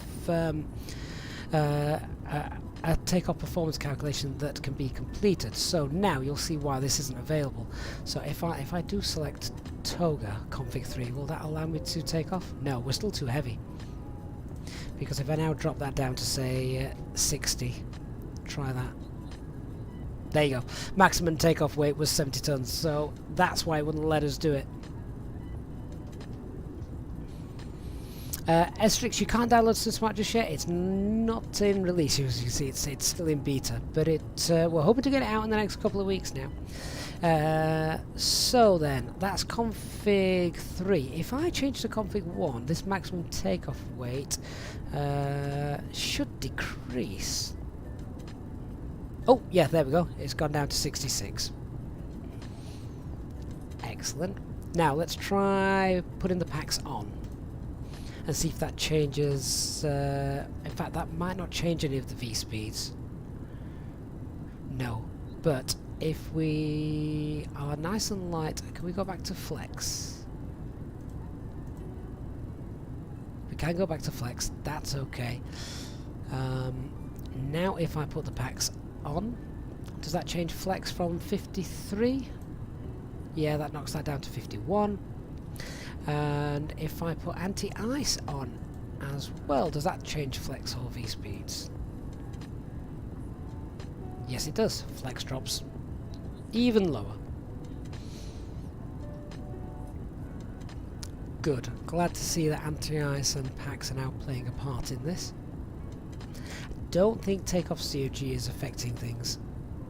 I think it only affects it very slightly anyway. Under certain conditions, so no, that doesn't change.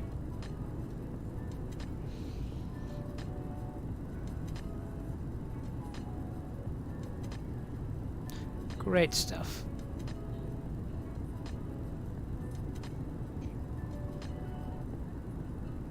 The next thing we need to get added in then is the runway condition, because runway condition wet and dry, that's not changed.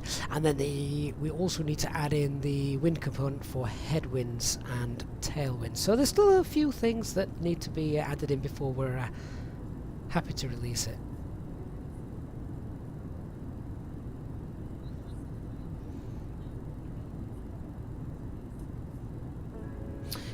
Danny, you know, I've been doing ILS approaches often. Sometimes you find them a bit boring, so you thought, I know, let's do the NDB approach into TIVAT with flight deck to sim. An NDB approach in the 737 didn't end well. Ah, right, okay, yeah. Is it an NDB approach into TIVAT? I didn't think it was. Let me have a look. I know it's... I thought it was a localizer approach into TIVAT. Ah, okay, if you're doing runway 14, yeah, that's NDB, but runway 32 is the lock approach.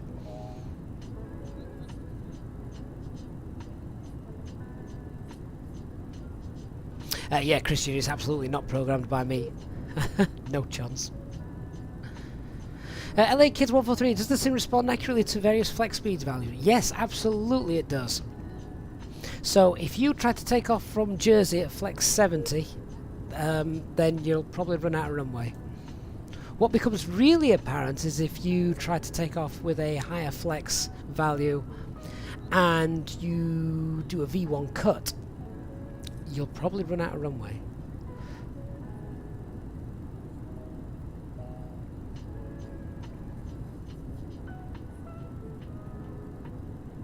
Ace Airstream, will it be much work to adapt SimSmart for the Phoenix? In other words, not a Neo. So at the moment, this is just concentrated on the Neo, of course. That's the default aircraft in Microsoft Flight Simulator, and of course, we've got the fly-by-wire. There may be a future potential to have a look at other aircraft like the 321 and the 319. But as for actual 320, well, obviously I can't talk about the Phoenix, but would you be happy if a payware aircraft released without its own performance calculator? Ah, hello HD. We were just messing about with SimSmart and Jersey, and it was yelling at us because I put in something like 78 tons, and it went, nope. Which is good.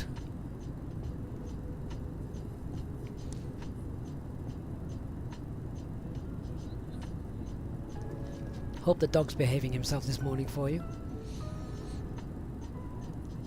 So you'll normally get a high flex temp when you've got a really nice long runway, so something like Berlin, for example.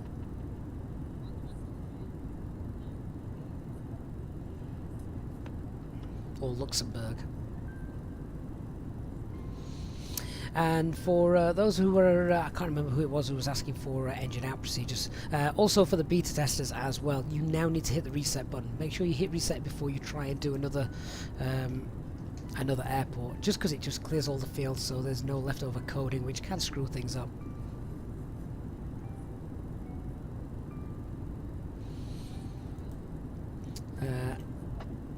So if I just pop a random one in here.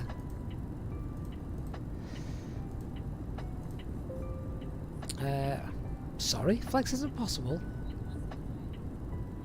Really? Why would flex not be part? I mean, alright, if you say so. I'm not quite sure that's correct. HD, we should be able to get out at 78 tons from Manchester, shouldn't we? Well, anyway, the point of this particular example was there's the engine out procedures just there shown with your thrust reduction, acceleration, altitude, engine out, acceleration, and then your actual procedure, which is down here, 1800 feet. Turn right to the Mersey holding point.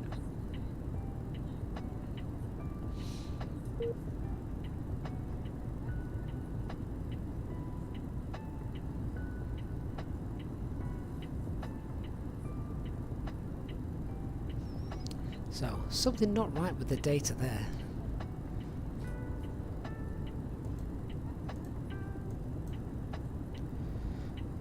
Oh, why is it now letting me load it? Now I can do 79. 79 tons flexed out of Manchester. Let me try that again.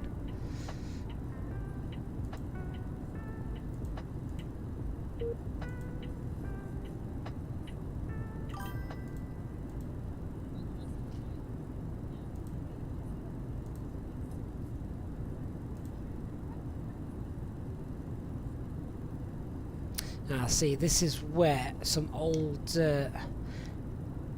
coding keeps being left over from previous calculations, so you must hit that reset button. And Mersey is still spelt wrong. I wasn't going to bring that to your attention, HD. I did the other day, I know. Right, now why is the engine out procedure not showing?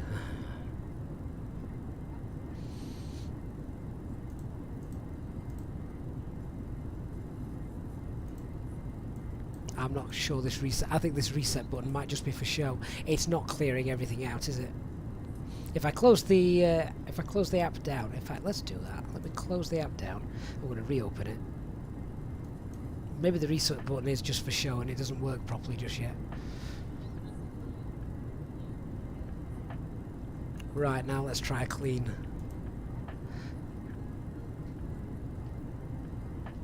A clean calculation. Manchester, 23 right, get that METAR, leave that dry, off, takeoff weight, 79, normal CFG, flex, config 1, packs off, calculate. There we go.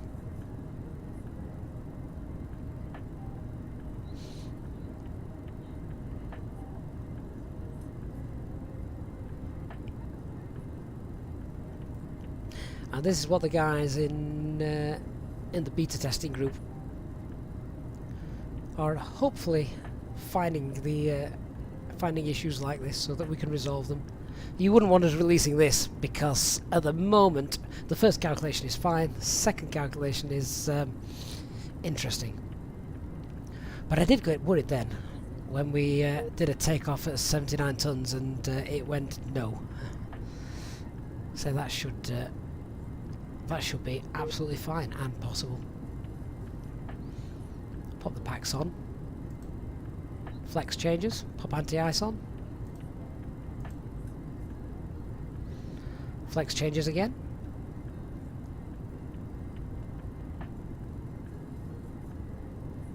But HD is right. Mersey is spelt wrong. Don't go to Mersey. That's somewhere in Germany. That is an incredibly long way to travel with an engine out just to hold.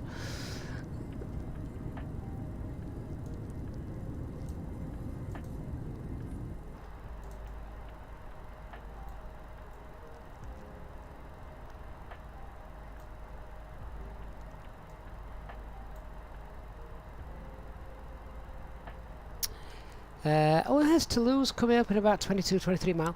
Danny's just asked HT, just wondering, what do you find the hardest, if you'll say, to fly in the 320, generally speaking? If you're talking about hardest airport and things like that to land in, he's just going to say the one with bad weather. I'm certain that's the question we've been asked before.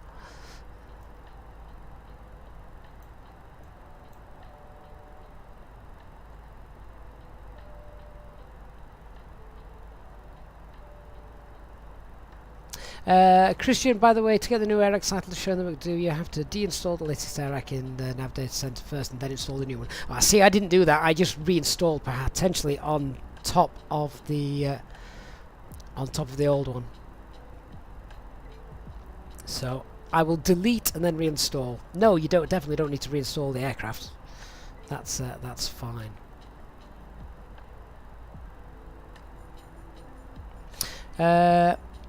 I said, is it 79 tons? Yeah, that's no problem. Max takeoff weight of the 320neo is 79 tons. Or is it something slightly higher than that? Is it something like 79 tons, 800? I honestly can't remember. I think it's 79 tons. In fact, the OFP says 79, so I'll go with that. Christian, Mersey with an E is west off of Munich. Yeah, I was programming something the other day with that holding point in, and I'm like, where is that taking me? That's nowhere near Manchester. Don't think we're going to see Toulouse.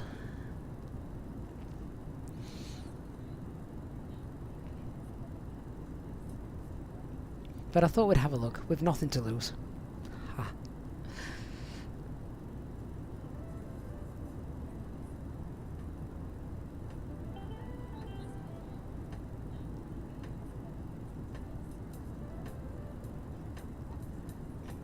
Asterix, difference between Cat 1 and Cat 3? Well, Cat 3 is an auto land. Cat 1, you're landing it yourself, so that's the most obvious and biggest difference.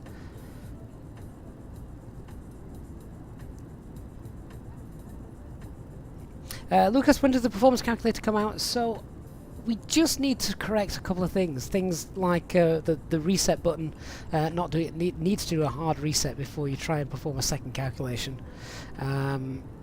Otherwise, it's sort of tripping over itself a little bit.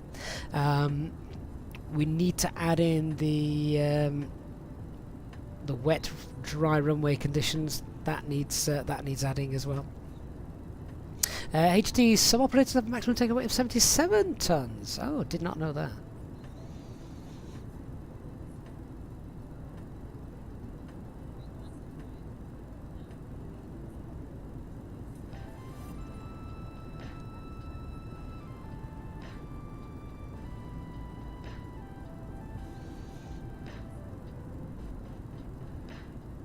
At least we appear now to be getting a break in the clouds all the way down to the Med.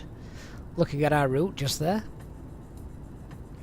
Icebird for All on Twitch asks, is higher flex more or less thrust? So the higher the flex, the less power given out from the engines. The lower the flex, the more power you're getting. So lowest flex values are, depending on your airport elevation, is down at around 42. Estrix, I think I'll save you a little bit of time here, Estrix. So there is quite an in-depth video on the channel I did regarding which approach to use. Cat 1, Cat 2, Cat 3, when to use it, when you can't use it, what will decide which approach you're going to use. So if you can hunt that out, in fact, you know what, let me see if I can find that for you, and I'll pop that link in if I can.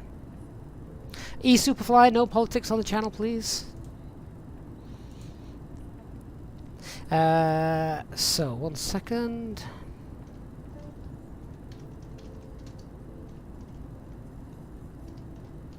Let me see if I can find that video, which for anyone who wants to know which procedure to use. Here we go.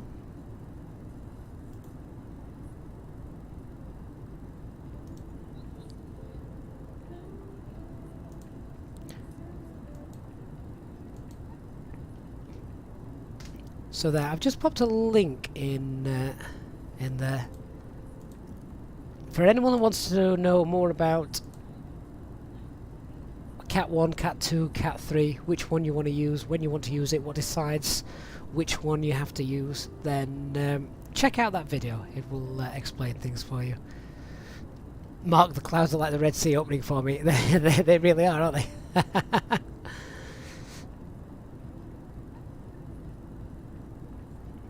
HD 44, the lowest flex. Is that ISA? what is it, 15 plus 29. Oh, I've had to get my head around this over the last few days. Yeah, so sea level it would be 44. We've now programmed the SimSmart so that above 500 feet it drops to 42, and above 1,500 feet it's 40, etc, etc.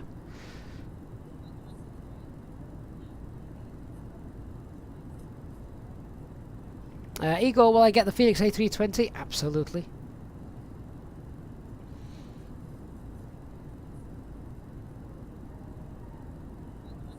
E-Superfly, no problem at all. Does everyone know the average takeoff weight of a 320neo is for a flight from Heathrow to Frankfurt? Or is that Dusseldorf? It depends on how many passengers are on board and how much fuel you're taking. Superfly, you cannot get a minus flex. No, no.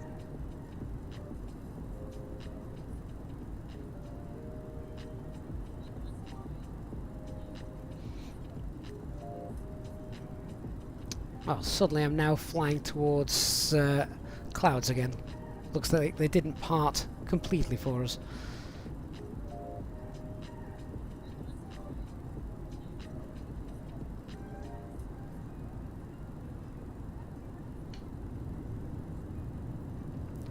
But now those clouds have parted, we've got decent views again.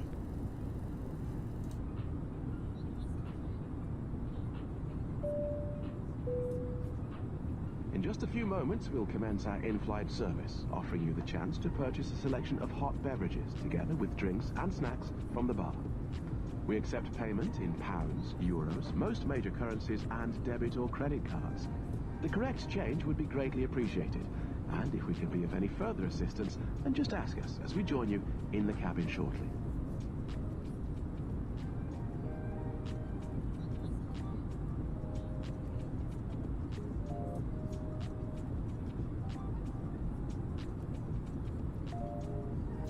Now I've just seen that Madrid control is online. I don't think we enter their airspace, do we?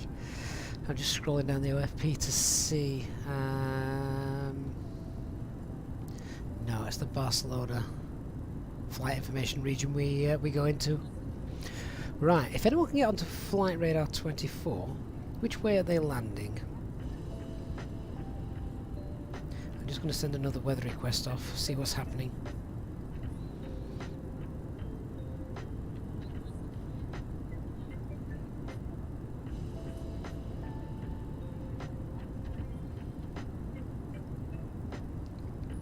We've looked briefly at both approaches, but before I commit, I want to make sure we've got the correct one in. So current METAR in... Oh, Bristol looks nasty now. Current METAR is 130 at 4. That would suggest then runway 6.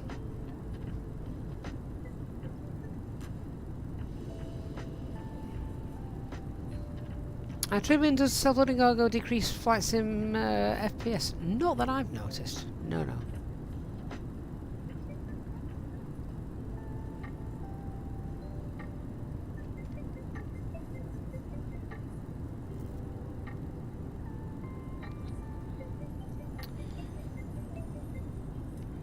So it looks like at the moment they're still using this looks like they're using 2.4 at the moment.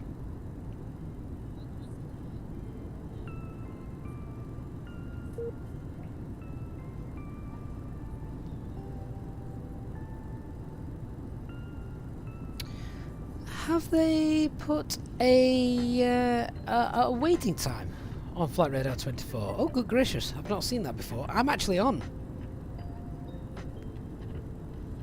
So 2.4 still in use.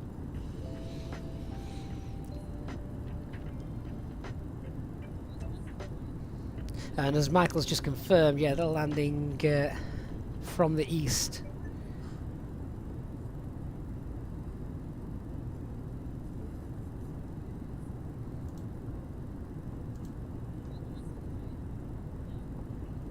Now we've just got a little section here as we're coming to Rukhan, Ibrap and Lukev, where our more altitude is obviously above 10,000 feet, and we can see that just on here. So our top of descent is just over 60 miles away. We're going to do our briefing. We've already done it really, but let's just revisit it for those who may not have been here. So we are coming to Lores. I want 6,000 feet by Pollensa. From Pollensa I want to be green dot. As we leave Pollensa I would like flaps 1. Oh, wrong one. Flaps 1 as we leave Pollensa, getting down to 4,500 feet at Bavum. Bavum, then flaps 2 as we intercept the glide. And then from Bavum we can continue down 2,500 feet on the localizer.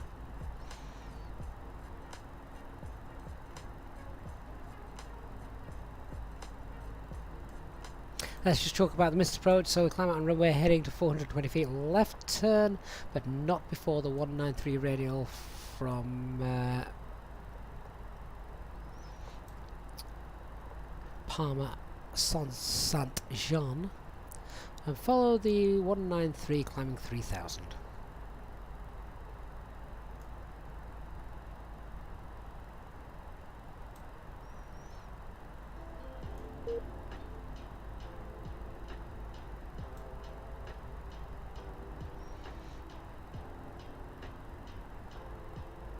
So I just had to reread that a few times. So yeah, we can't turn prior to that radial, but that's the radial we're going to fly.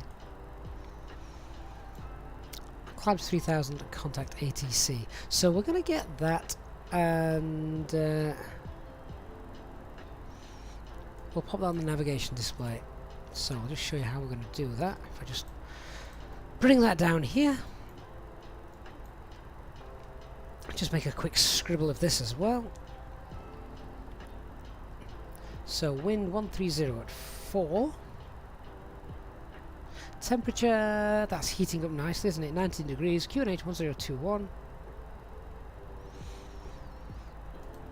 We'll pop all that into the perf page.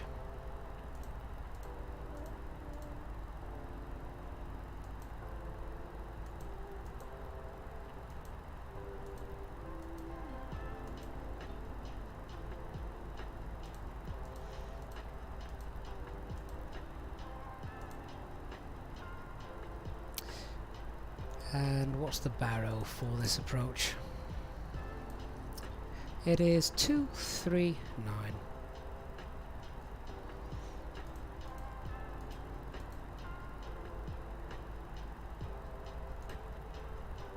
There we go. Right, so that's all popped in nicely. Let's have a look at just doing something with the missed approach information. So if we go to our flight plan page, we'll pop the fix in there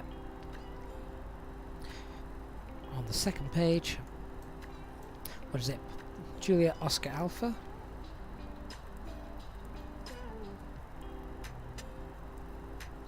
And that radial is 193.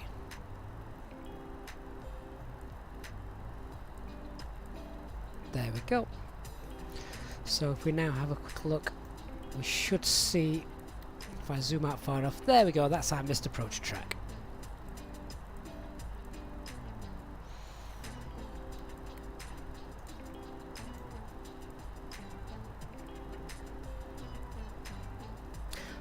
So the other things that I want to know, particularly as we're making the flight on Unicom so we can make some calls. So we're going to be landing 24 left. We are on the, which star are we on? We're on the Lores 1 Papa arrival. Transition altitude is 6,000 feet. Platform altitude is 2,500 feet. Minimum safe altitude then, as well as we're coming in. We need to be a little bit careful with this. So we can see those segments. It's going to be, as we're coming in and low, it's going to be 5,500 feet, which does then drop down to 3,000 feet south of the airport.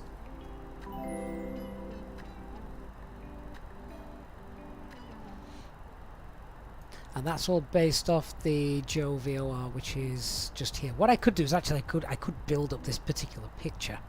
In fact, can I add more than one radial out from there? In fact, yes, I can. So hang on one second. Just have a quick check of this. Look. I need to do this quickly because I'm going to have to visit the bathroom before we start descent. So I can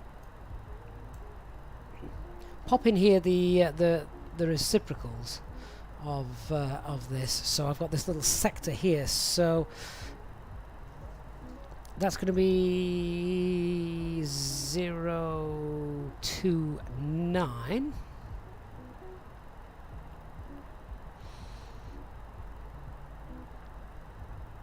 And then we've got 037 where it clears up. Now I can only add that radial in there, so if I can zoom out,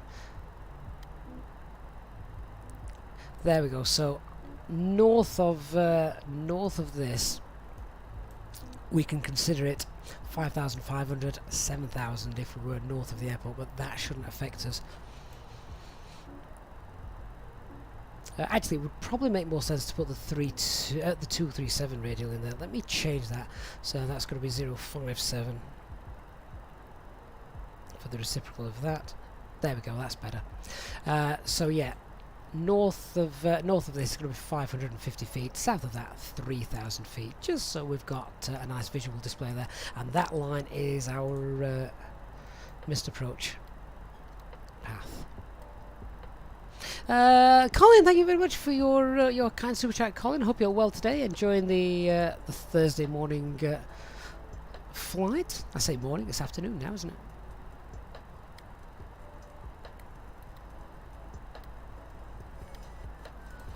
Right, very quickly, top of descent is coming up, and I need to visit the galley before we arrive. Too much tea. Back with you in a moment.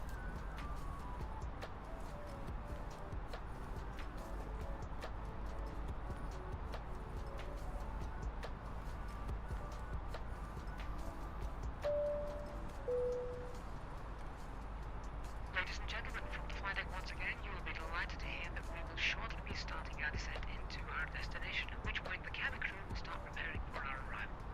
If you could please make sure that all the aisles are clear and the cabin crew are able to make their way around the aircraft without any luggage in the aisles, that would be most appreciated. A reminder for our EasyJet pilot members that free drinks are still available from the cabin crew until the seatbelt signs are turned on. Please note, however, that the toilets will shortly go out of use. Thank you.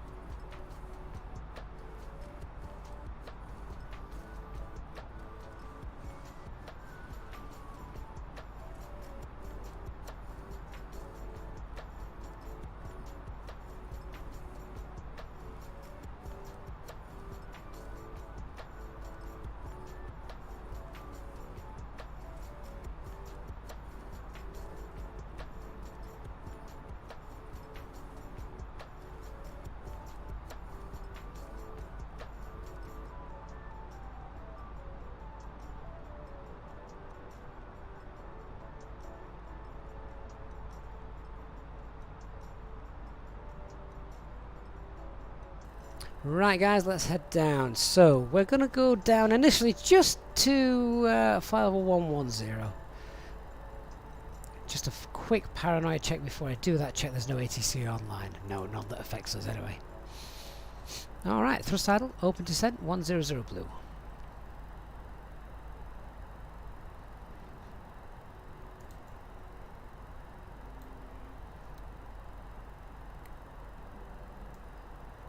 There we can see Barcelona just off to our right, down there somewhere. I don't know if we can just have a quick... There it is. Oh, I quite like that view actually. That's quite neat.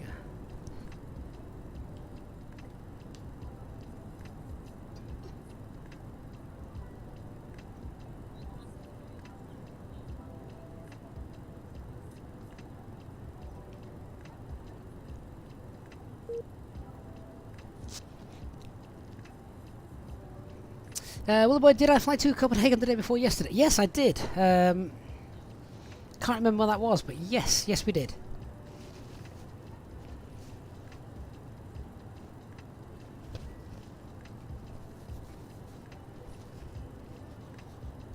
The flight and scenery of Copenhagen is absolutely beautiful. Love flying into there. I really like the Justin Palma that we're coming into now as well. Mark you back just in time for descent. Excellent. Jens, are we going to Barcelona anytime soon? I don't know. Can't remember the last time we went to Barcelona.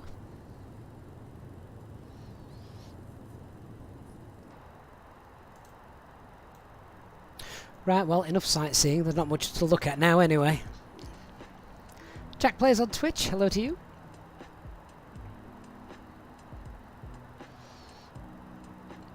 Barcelona area traffic easy 15 whiskey flight level 350 now descending flight level 100 for the law 1 Papa arrival slot into Palma.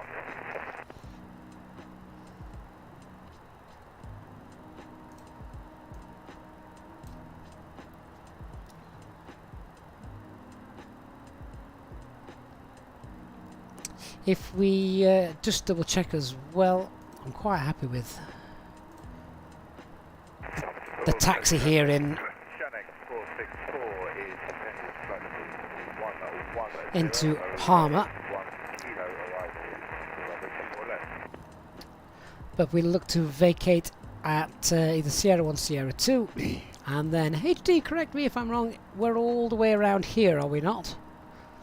So we're going to taxi via Sierra 1, Sierra 2 or Sierra 3. It's then going to be the south, the link, and then on to Lima Fox or Lima Echo. Just have a look at this chart. Lima Fox.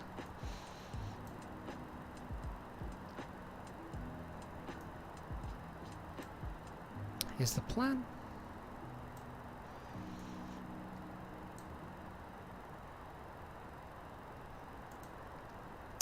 Jack Plays on Twitch says this is you're loving this, it's very educational. Yeah, it's educational for me too as well usually. Right, let's pull speed, let's reduce that on conversion, we're going to go 270.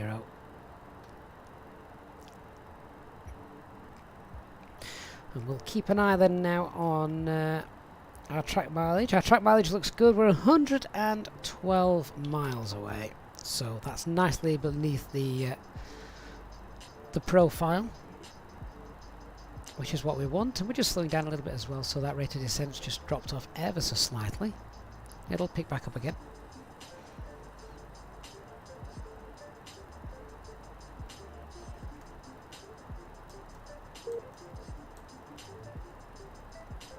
HD, you parked Lima Mike, last stand 60 last time you were there. Oh, well, that is a much shorter taxi.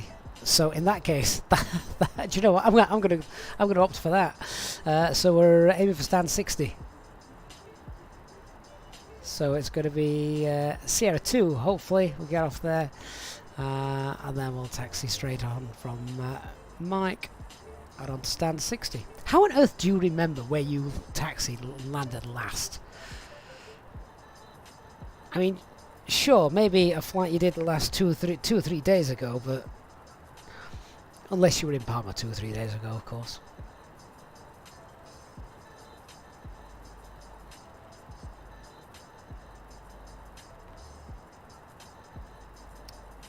HD was a quick taxi. Yeah, that's I'm all for that. I want my dinner. Willboy1, how do you find the barrel for your airport? Where in the charts? So, again, I'm just going to pop a link because I get this. I get these sort of questions quite a lot. Check out the link in the video in the chat that I've just sent you. That will explain all about how to work out what baro or radio you're going to pop in there.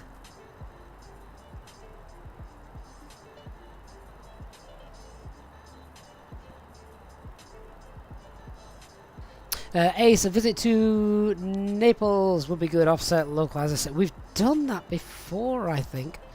Actually, I'm not sure we've done runway 06. I think we're always coming on 24, to be honest with you. Right, what are we at? 25,000 feet, 75 miles. We've got 96 miles to go. We're good.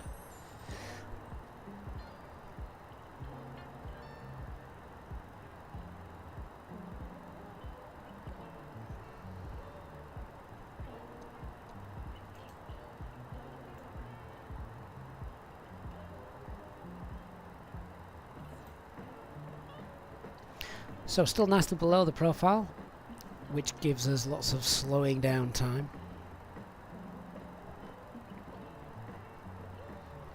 It's not going to be a single engine taxi today, is it, if we're aiming for stand 60? Aaron Ting, the pad on the left side also tells you the baro. No, Aaron Ting, we're talking about a different baro. You're talking about barometric pressure. We're talking about the altitude for our decision height.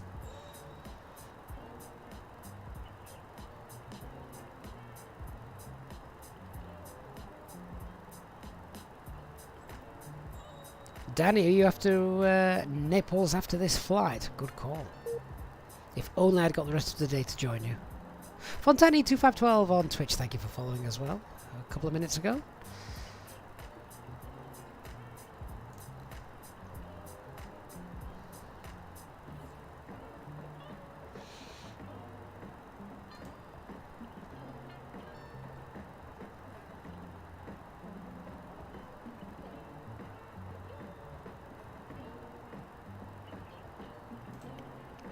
I usually get anxious about this point because I just expect air traffic control to come online and wreck my plannings.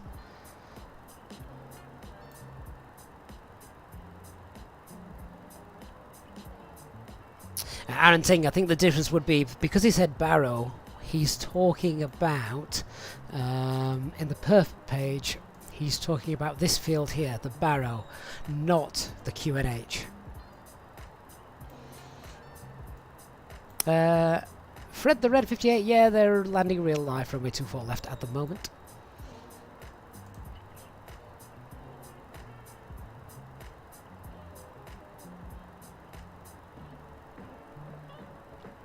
Now, we're going to pretend that the speed constraints at the moment, we've got free speed, because I don't really want to do 250 knots all the way from Palma.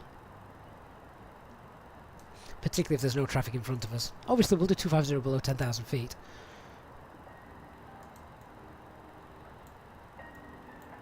Christian, you like it when ATC comes online and guides you and you can go brain away from... No, the problem is ATC will probably come on and say, right, you're now using 06 left. If they're coming in and they're not going to change anything, that's great. Or if they're just going to give us vectors, again, that's great. But don't come in now and start changing things.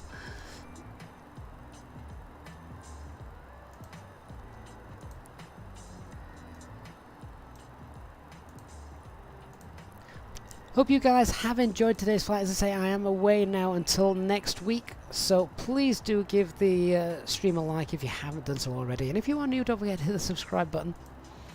Makes a big difference to the channel. So thank you so much for those that have already done that.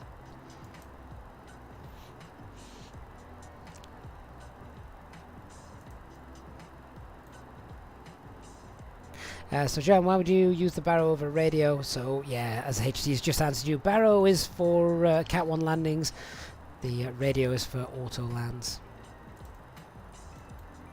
Okay, let's go ahead and select a sensible VS because we're coming in quite nice now.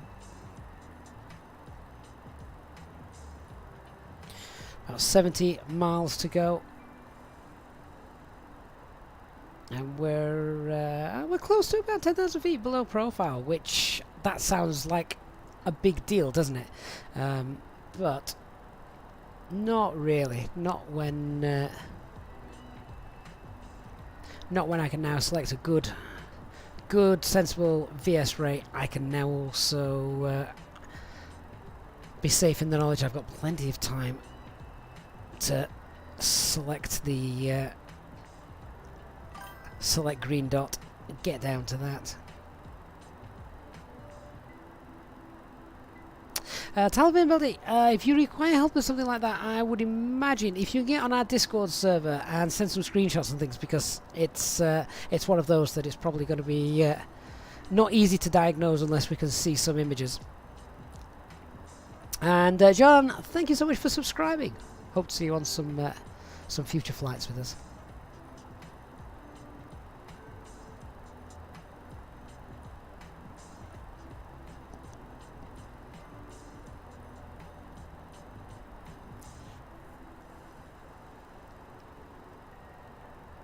And I think that's a cheeky TCAS image we've got just down here. That's nice to see that they're sort of off, they're actually off screen, off radar, off point, just giving us there. Someone's bringing up the rear, so to speak.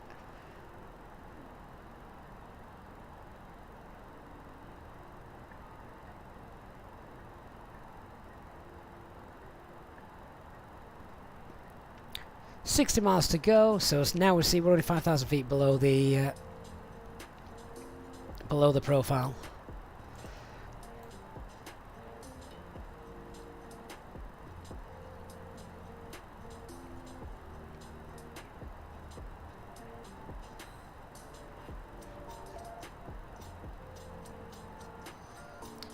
So now just increase that ever so slightly, so we've got VS of 1400.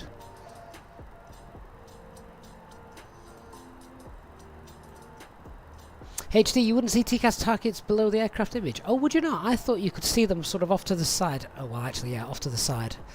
Fair enough. Okay.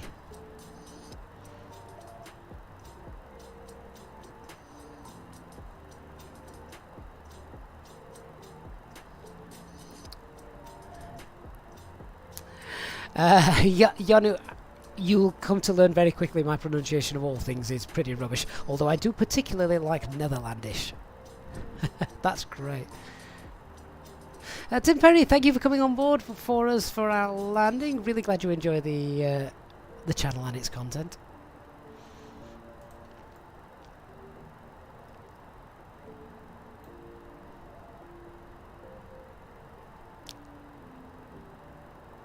So I'm now going to wind down the altitude now. We're going to select an altitude of 6,000 feet. We'll keep that in open descent. And we're going to select the local QNH, which is 1021. Thrust idle, open descent, 6,000 blue. Talvin, yeah, send the screenshots not to me personally. Pop them in the Discord server. We can all have a look.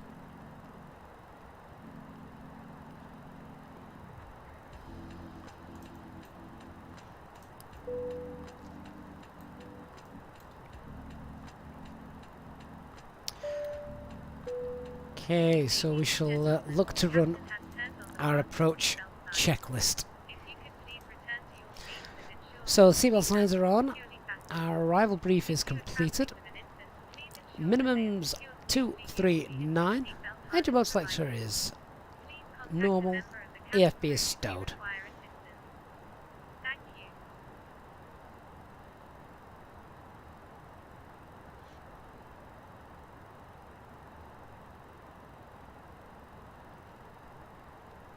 We're looking really nice on this profile.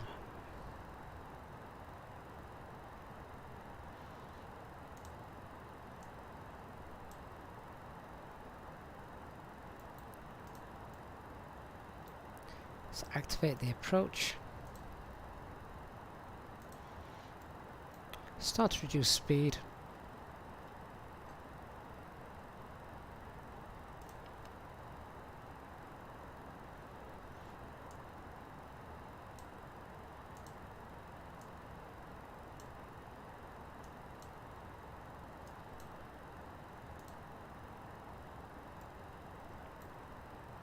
So remember, we want 4,500 feet at Bavam, which is about 20 miles away.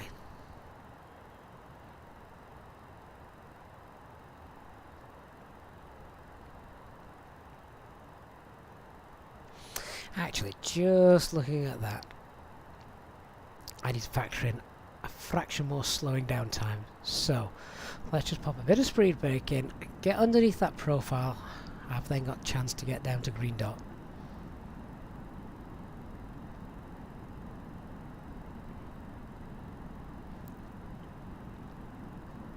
Palma traffic, easy 34 Alpha Mike. Currently 5 miles from Papa Oscar Sierra VOR on the Loras 1 Papa arrival for runway 24 left. Flight level 90.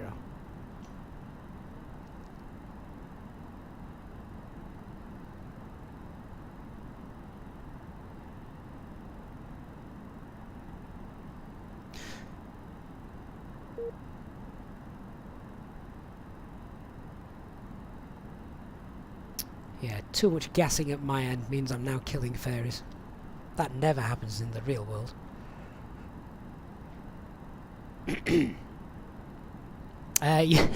Johan, you've just joined the Discord. The capture was clicking pictures with an aeroplane. I can promise I haven't. I'm not responsible for that. Alex, good afternoon. Thank you for the well wishes.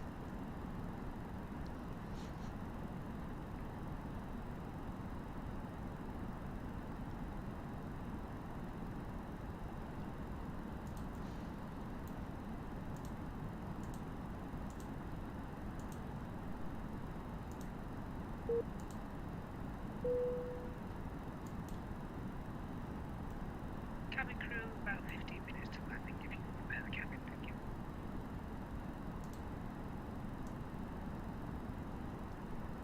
So we're looking for our ILS to be identified as IPAL. I like that. There it is. ILS identified, IPAL. Okay, we're going to continue now. I want 4,500 feet. Thrust idle, open descent, 4,500 blue.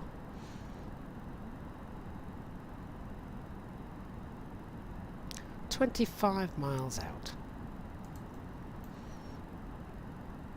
We're going to be nicely under the glide slope as well, so let's just set 1,000 feet per minute speed, VS 1000.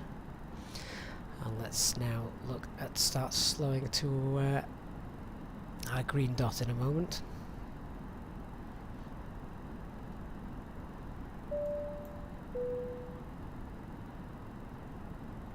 Ladies and gentlemen, we will shortly be landing. Please ensure your cabin bag is safely stowed with your laptop inside. Your tray table must be stowed, armrest down, and window blind open. You now need to be seated with your seatbelt fastened, ready for landing. Please help us by handing in any rubbish, newspapers, or magazines that you do not want to take with you. The toilets are no longer in service.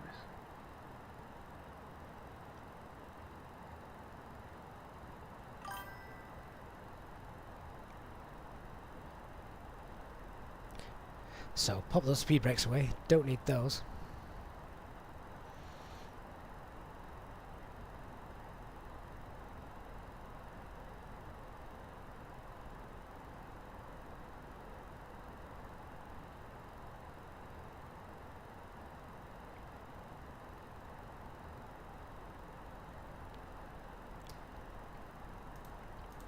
So we're now on the approach as well. We've got glide slope blue, lock blue, cat 3 dual, autopilot 1 and 2. ILS is identified. Let's start slowing down.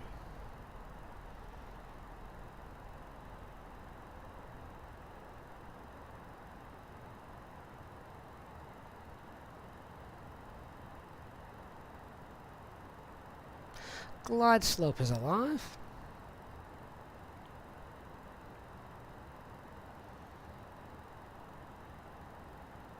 Lock star.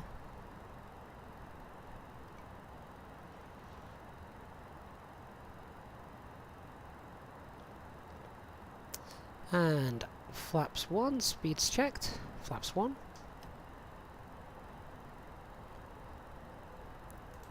We'll reduce that to 180 knots.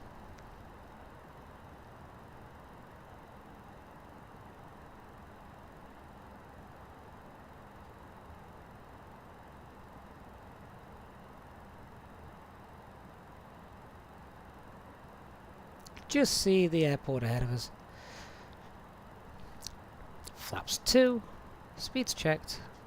Flaps 2, still hold 180 knots.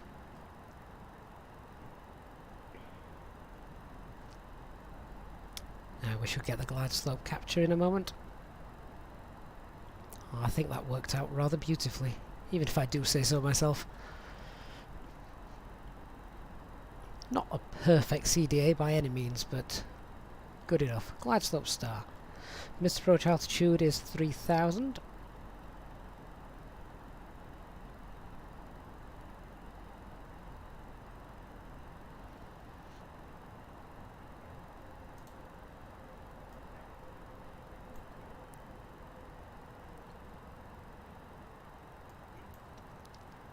Is it 210 miles to 12 DME? Oh well, I'm nearly at 12 DME anyway. Palma traffic easy 34 Alpha Mike. Established runway 24 left 12 miles.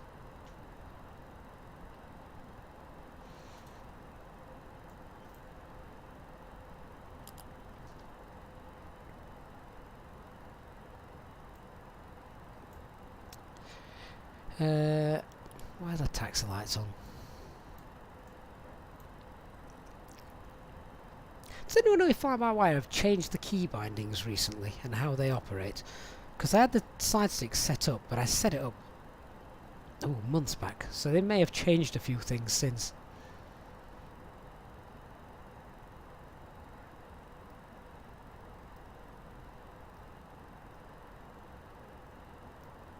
Mallorca traffic easy 15 Whiskey is now 4 miles from the Batham waypoint, slowing down to 220 knots. Easy 34 Alpha Mike, 9 mile final, speed 180. HD Palma shout at you if you don't comply with their speeds. They love it. Well, they love shouting at you.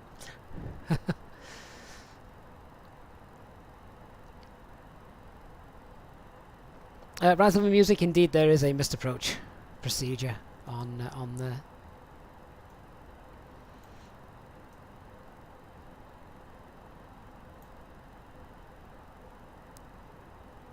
Just in case, you never know.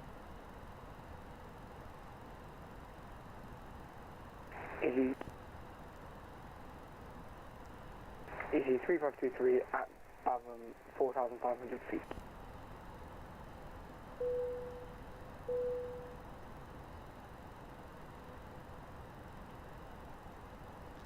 Christian, I just want to be able to map the overhead lights, because when you're faffing around vacating and whatnot, it's nice just to be able to do that rather than have to look up.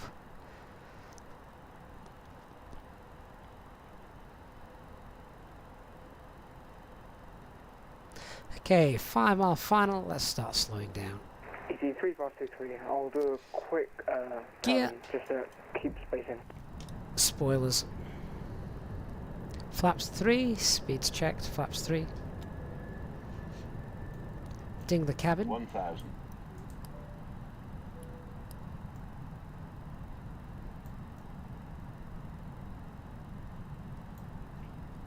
And 4 mile final, flaps full. Landing checklist. Cabin is secured, auto thrust is speed, go around altitude 3000 set, ECA memo landing no blue. 464 is overhead cabin.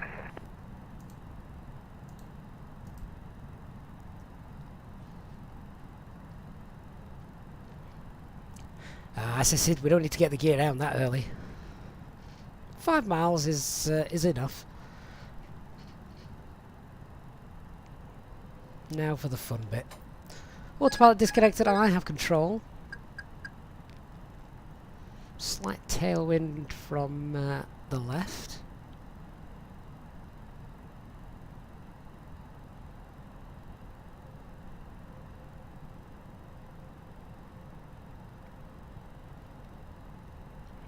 Just keep pushing that nose down slightly. 500. Approach stable. 400.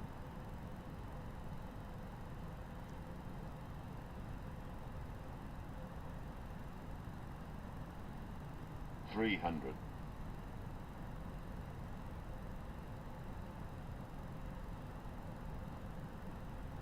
Minimum. Continue.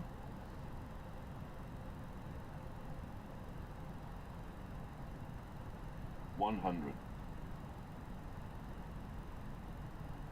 Mallorca traffic, Easy 15 Whiskey 8 my final. 30, 20, 10, 5. Spoilers deployed. 12 my final. Decel, reverse green.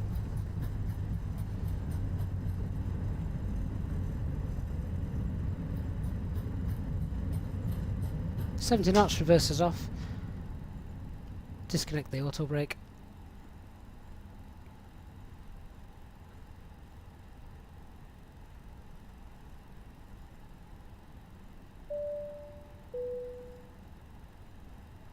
Ladies and gentlemen, the cabin crew will shortly be leaving their seats to perform safety-related duties.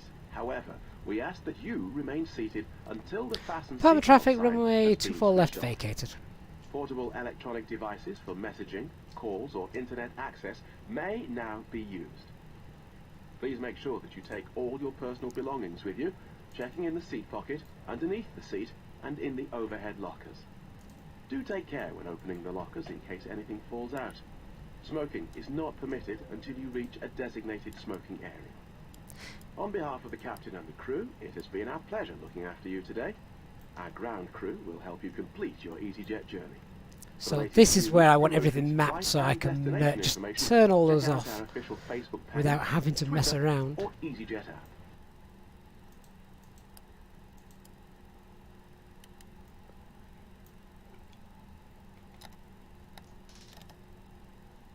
Easy 3523, 10 mile final.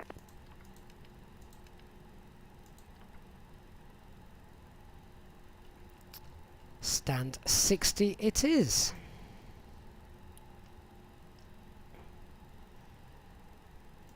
Which gives us a nice view of everybody else landing, to be honest. So, good shout with that HD. That really is a short landing. Is there 3 aircraft on final looking at that?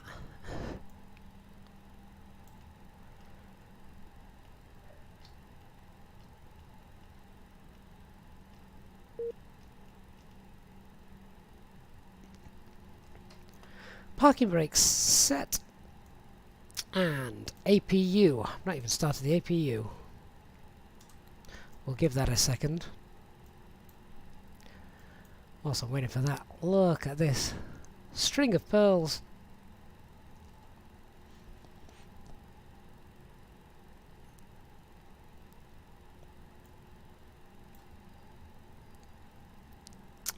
No excuse for any botched landings on this one. The winds were really beautiful coming in today. That's slight tailwind, but that's of no concern to us.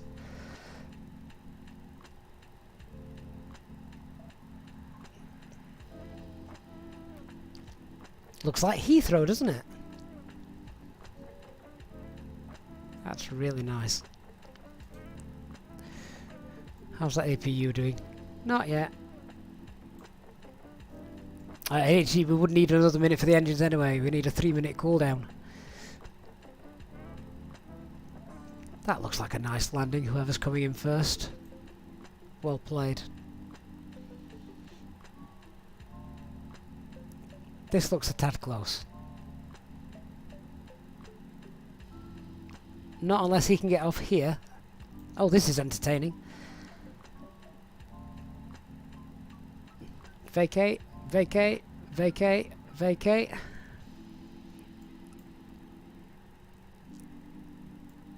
Oh dear. Expect late landing clearance.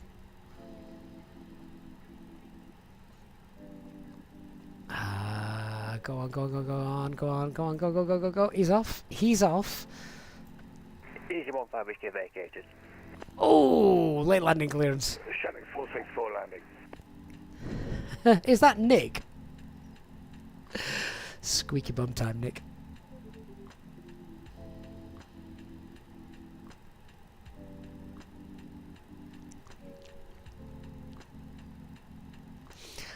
that was neat. Right, APU is running. Let's get the bleed air on. Now we can shut the engines down. 3523 short final.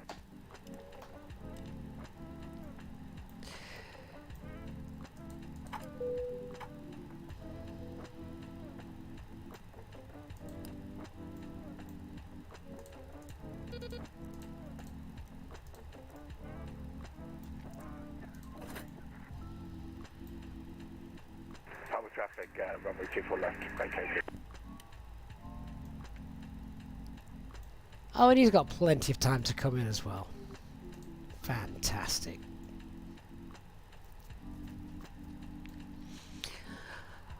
Oh, what a beautiful flight to somewhere nice, warm and sunny. What was the temperature? I think it was 19 degrees, wasn't it? Which is a lot warmer than it is here. I took First Officer George out this morning and it was 3.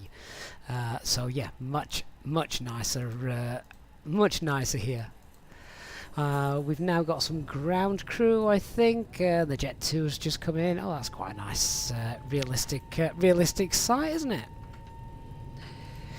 And I believe the jetway is also now connecting too.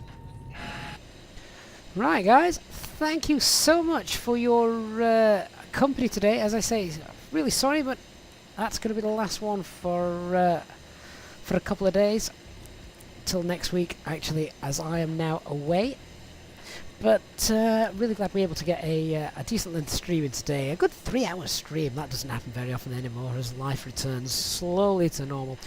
To those of you who have flown alongside us today, thank you so much for your company. To those who have donated and contributed to the stream's upkeep during our flight today, thank you so much. It is very much appreciated. And to these VATSIM Pilot channel members, as always, a huge thanks for your support. And remember, the mid and higher tier channel member levels, you have access to SimSmart as well on the Discord server. So if you want to test this out in beta and help bug find things, then make sure you get yourself on the Discord server for that. Have a great weekend, everyone. Thank you so much. I'll look forward to seeing you all then. I will be around on the Discord server as well, of course, over the weekend, so I'm not disappearing completely, but that's me done for streaming for 2 or 3 days till next week. Thanks so much, everyone. Have a great weekend and enjoy the rest of your Thursday. Goodbye.